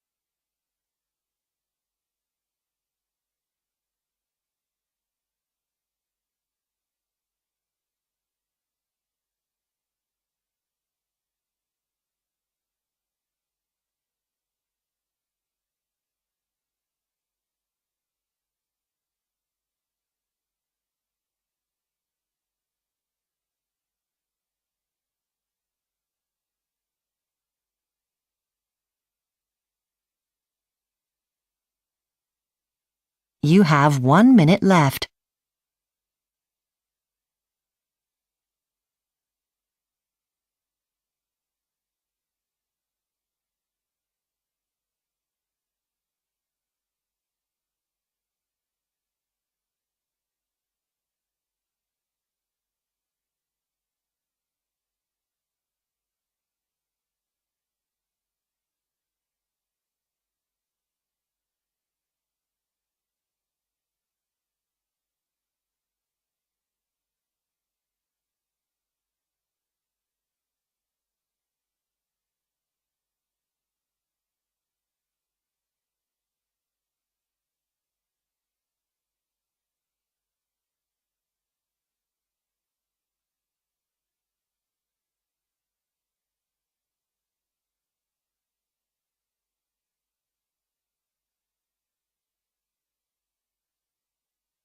Please stop writing and wait for your question booklet to be collected.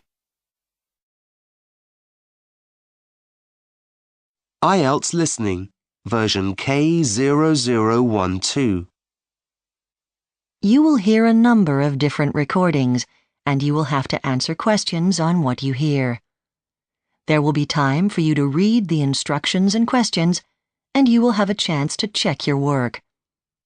All the recordings will be played once only. The test is in 4 sections.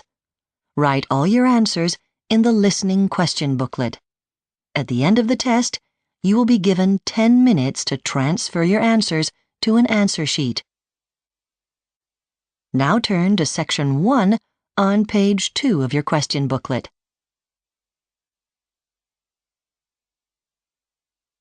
Section 1.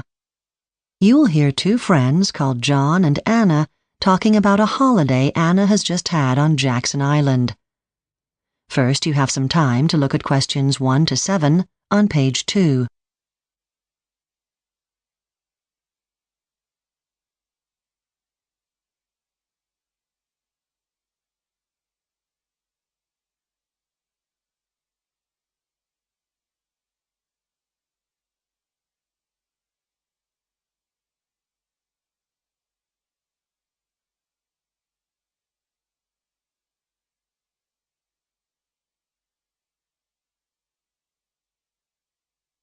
You will see that there is an example that has been done for you. On this occasion only, the conversation relating to this will be played first. Hi, Anna. How was your holiday to Jackson Island? It was good. There's quite a lot to see. It's quite a big island, really. Yeah, I was thinking of going in the summer. So where would you recommend going on the island? Well, the capital, of course, Camford. I stayed there with my cousin. Anna stayed with her cousin, so cousin has been written in the space. Now we shall begin. You should answer the questions as you listen, because you will not hear the recording a second time. Listen carefully and answer questions 1 to 7. Hi, Anna. How was your holiday to Jackson Island? It was good. There's quite a lot to see. It's quite a big island, really. Yeah, I was thinking of going in the summer. So where would you recommend going on the island? Well, the capital, of course, Camford. I stayed there with my cousin. What did you do there? Well, actually, I spent most of my time there shopping. So has it got good shopping centres? Yes, but they're the same as at home, really. So I did all my shopping in the market, which is great.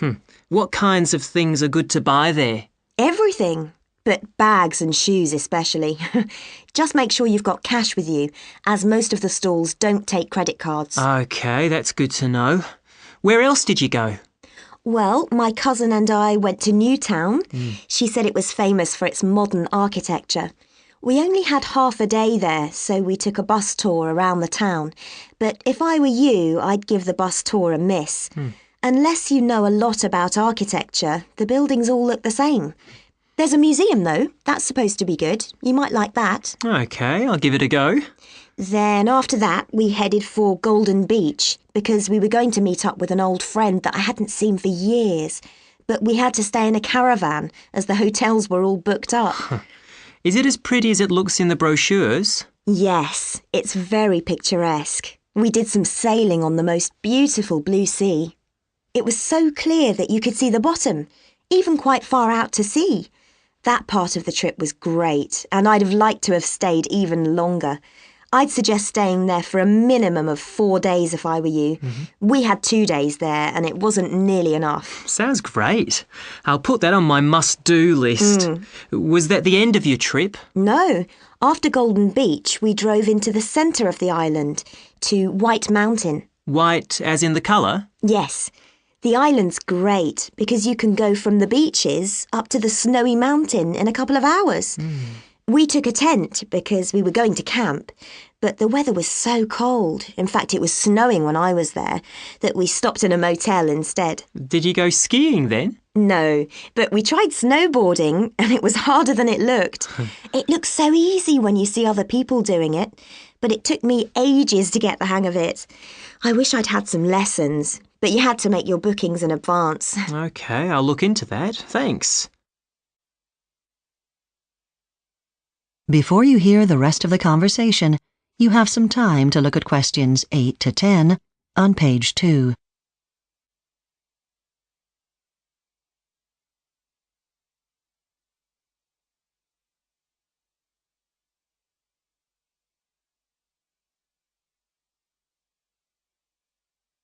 Now listen and answer questions 8 to 10. So are there any other tips or advice you could give me? I don't know. Let me think. Oh, one place you should try to visit is this very quaint cafe, which is at the foot of the mountain. It has the best cakes ever. It's worth going there just for them. I'll have to try those. So what other advice would you give? Oh, let me think. We didn't really have any problems. Well, how did you get around when you were there? We wanted to get a motorbike at first. They're very cheap to hire and great fun to ride as the roads are very good. But it turned out not to be a good idea because the weather is so changeable. You'd be much better off in a car. There are plenty of places where you can hire them, and the roads are well signposted, so you won't get lost. And presumably I can get a map when I get there? Well, you can, but they are expensive. It'd be better to get one here before you go. Great. That's been really useful. Thank you. That is the end of section 1. You now have half a minute to check your answers.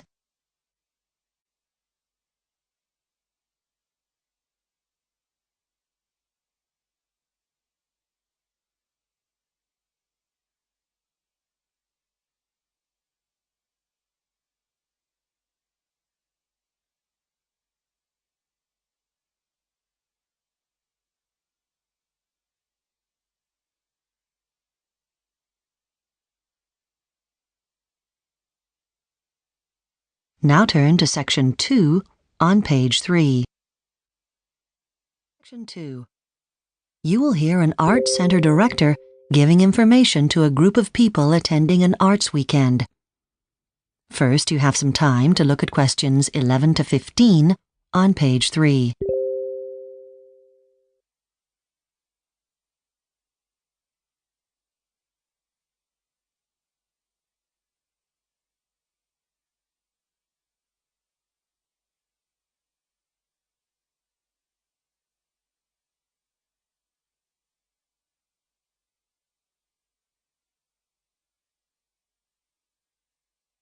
Now listen carefully and answer questions 11 to 15. Welcome to Grampic Arts Campus for our annual residential arts weekend. I'm Bob Grain, director of the programme. It's a large campus. It's quite easy to get lost, so I'm going to give you a quick overview of the most important places here. Right, I'm glad you all found your way here to reception. First, a word about parking. We do have a free temporary car park here. And for those of you coming by bike, the bike sheds aren't far from reception. You'll see them on your left as you walk down South Lane towards the residential rooms. Now, dinner is in the dining room at 7:30.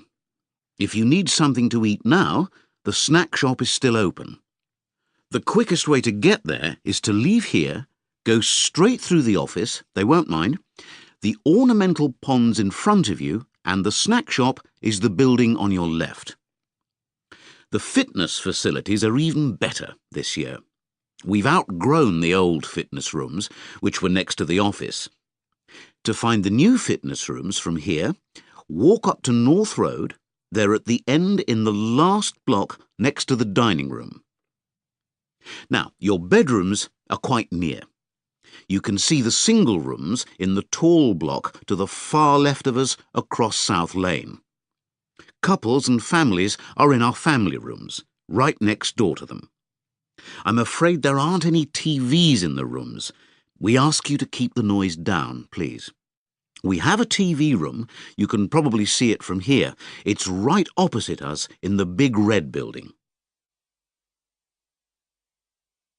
Before you hear the rest of the information, you have some time to look at questions 16 to 20 on page 4.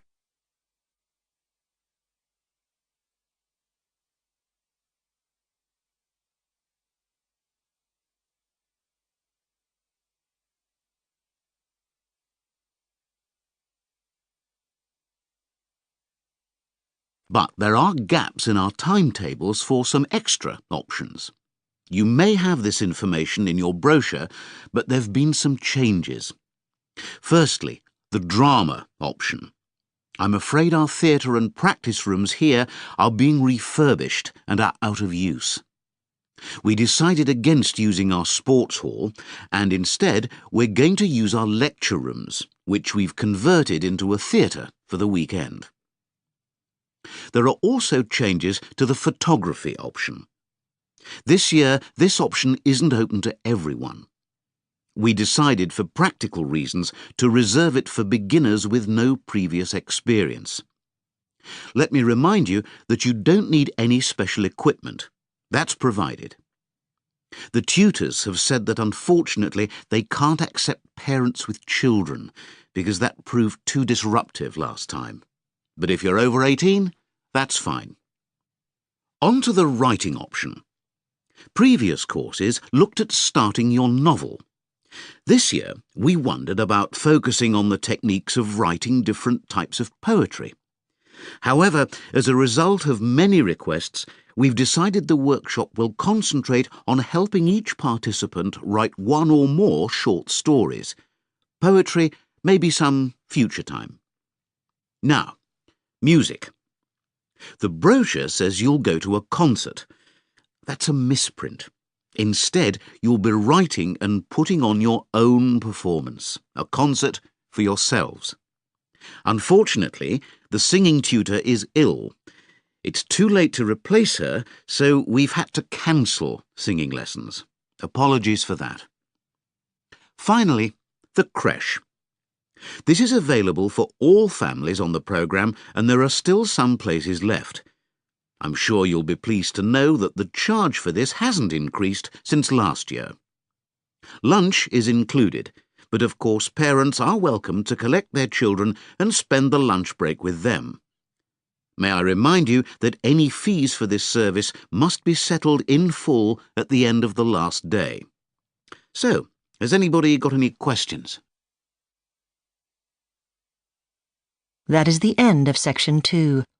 You now have half a minute to check your answers.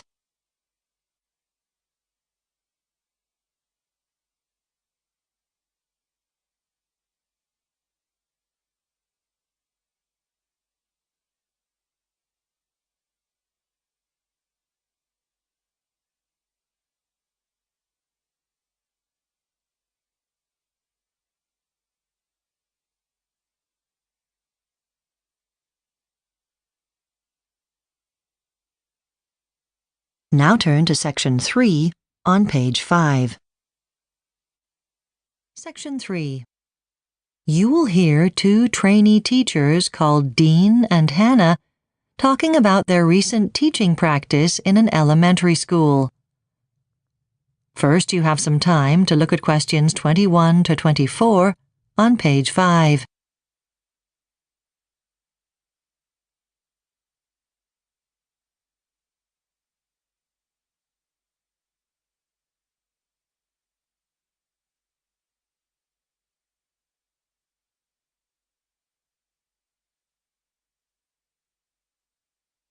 Now listen carefully and answer questions 21 to 24. Hi, Dean. Did you have a good weekend? Yes. It was good to relax after a whole week of teaching practice. I really enjoyed the experience, though. Yes, so did I. And I think it went well. Anyway, are you okay to talk about the report we've got to write on the geography lesson we taught together? I was thinking we could make notes now and then divide the actual writing up between us. Sure. Good idea. Let's begin with our lesson names, shall we? Right, well, I know the main one was getting the class to think about how people in different parts of the world are connected to each other through the things they buy and sell. Yes. We took that from the syllabus for grade 4, and then we decided to use pencils as our example, because they're relatively simple in design and everyone's used a pencil at some time or other. We should include that information too. Right. And we also wanted to get the class thinking about how things are moved around the world in different ways, from the farms and the mines to the factories and then the stores. That wasn't in the core syllabus. I think we added that ourselves. Yes, I think you're right. Okay. Then the last section of the report contains a post-lesson analysis. We have to mention any problems we identified in our lesson when we taught it. So, any ideas? Well, I know we were really satisfied with our handouts and worksheets. We both thought they'd been at just the right level for the class. And I don't know about you, but I think we worked well as a team. Absolutely. Neither of us was too dominant, and we supported each other. Personally, the thing I think we didn't get right was the way we paced things. Some things seemed to be rushed, and others seemed to drag out too long. I don't know how you feel about that. The same as you. If we did the same lesson again, I'd want to make some adjustments to that, but keep the same basic lesson plan. Okay, we see eye to eye on that. But there's one other thing. At the time, I seem to remember we both thought that organizing the children in sets of 6 didn't work very well, and that pairs would have been better for certain tasks, so that the shyer kids got more chance to contribute. Yes, I remember that too, and we should put it into our report as well. Before you hear the rest of the discussion, you have some time to look at questions 25 to 30 on page 6.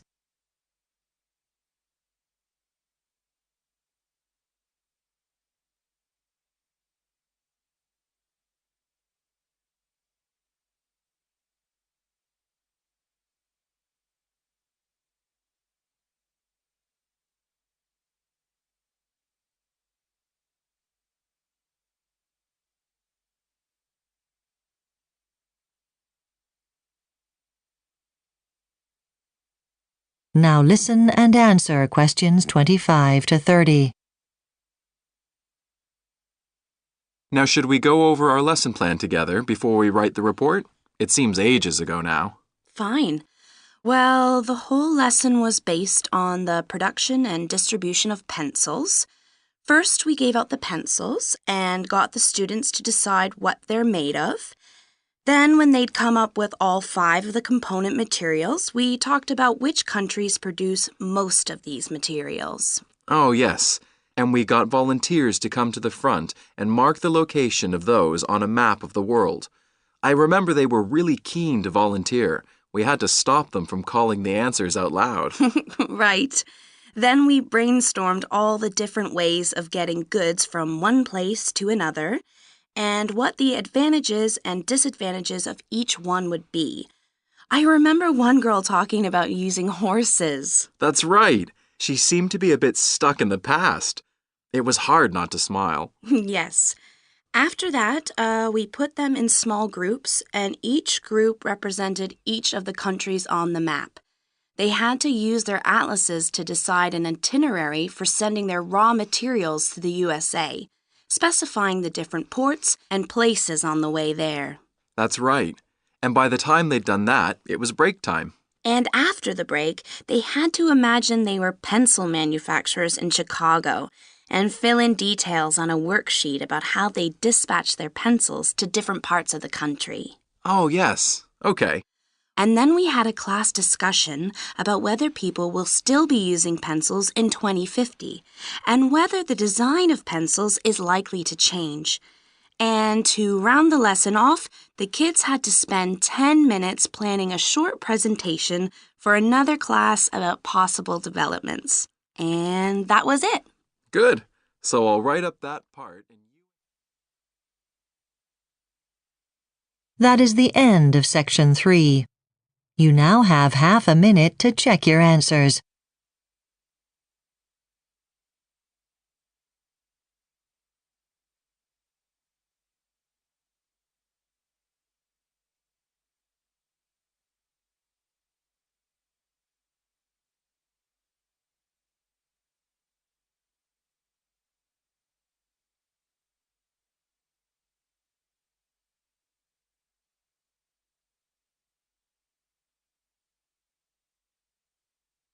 Now turn to Section 4 on page 7.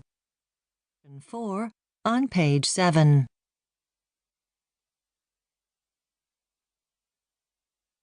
Section 4.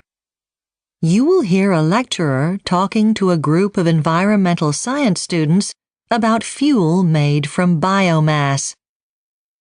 First, you have some time to look at questions 31 to 40 on page 7.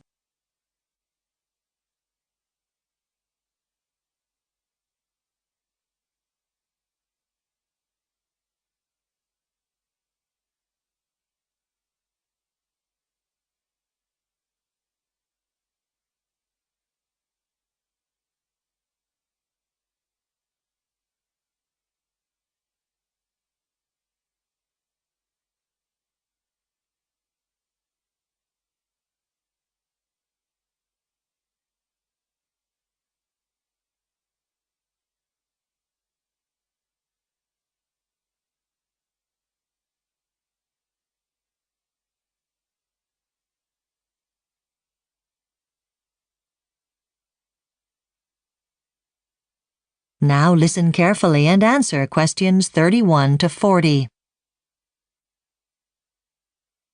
Good afternoon, everyone. In this course, we've been discussing the principles of sustainable development, and now we're going to look at some of the ways in which these principles are being put into practice. Today, I'm going to talk about the use of biomass. And for those of you who don't know what biomass is, it's plant material, usually agricultural waste, such as sawdust or straw. And briquettes made out of biomass are used as fuel, either in the home or in industry.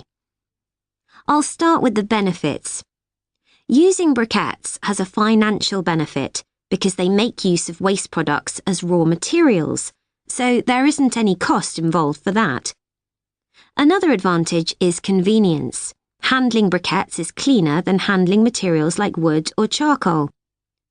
Also, briquettes are less trouble to store because they're a uniform size and shape. Right, let's look briefly now at how these briquettes are made. There are two basic methods of manufacture. The first method uses machinery. At the initial stage, all the loose plant material is ground into a powder and then mixed with other materials. Next, a machine compresses the biomass mixture, and that process raises the temperature and causes it to melt. The machine forces the biomass mixture out through rectangular or circular holes. Then, as the pressure decreases, the mixture cools and becomes solid again, and that's how the briquettes are formed. It's important to point out that with this method, electricity is essential to operate the machinery, and the exact amount you need depends on the type of biomass you use. But generally, the amount required is only 3% to 9% of the energy that's produced by the briquettes when they are burnt. The second method involves making briquettes by hand. This method is suitable when the biomass is mainly composed of material that doesn't melt, like paper.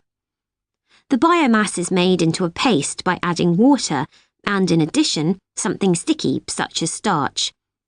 This mixture is then shaped, using either a simple metal press or bare hands.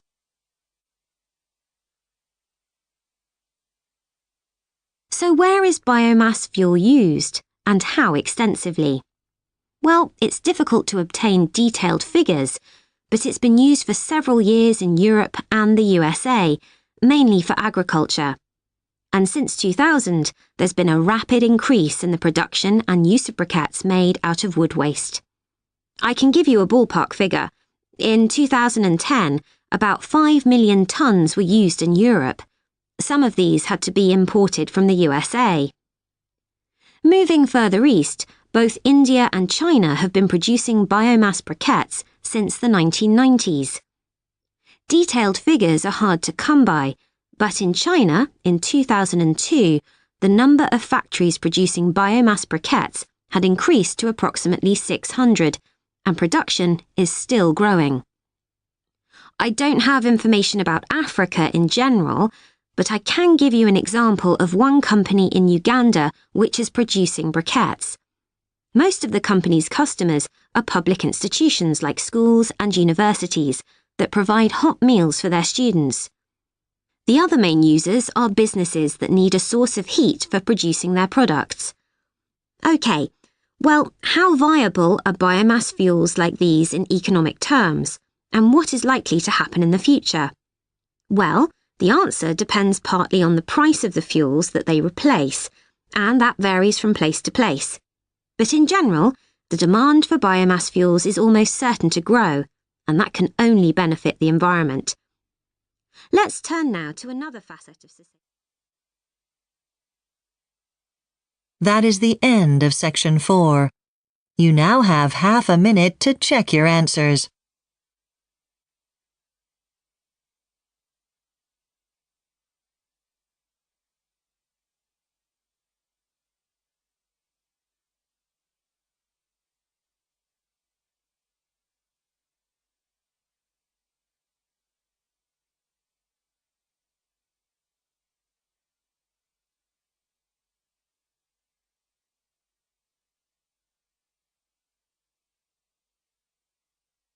That is the end of the listening test. You now have 10 minutes to transfer your answers to the listening answer sheet.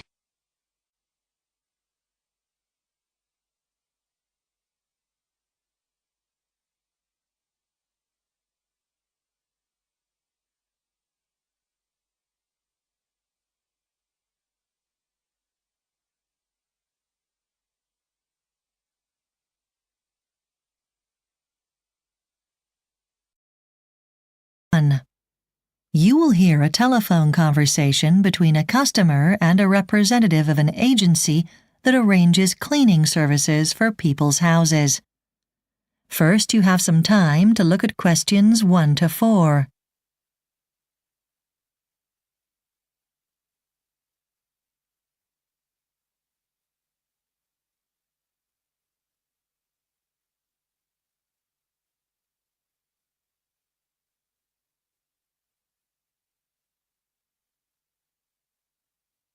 Now listen carefully and answer questions 1 to 4. Good morning, Home Care Cleaning Agency. Oh, hello. I'd like to arrange to have some cleaning done, please. Certainly. Have you used our services before?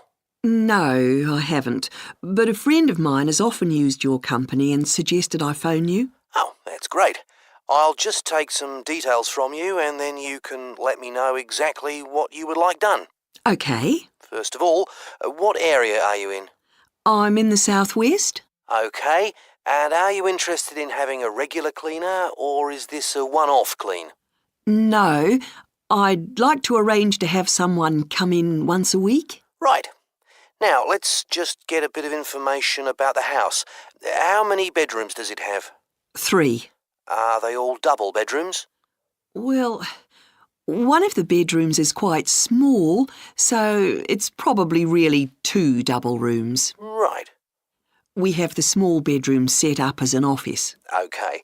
And just a standard kitchen, lounge, dining room and bathroom? Well, actually, we don't have a separate dining room. It's a kitchen diner. Then there's the lounge, and as well as that, we have a family room. Oh, and 2 bathrooms. OK. Before you hear the rest of the conversation, you have some time to look at questions 5 to 10.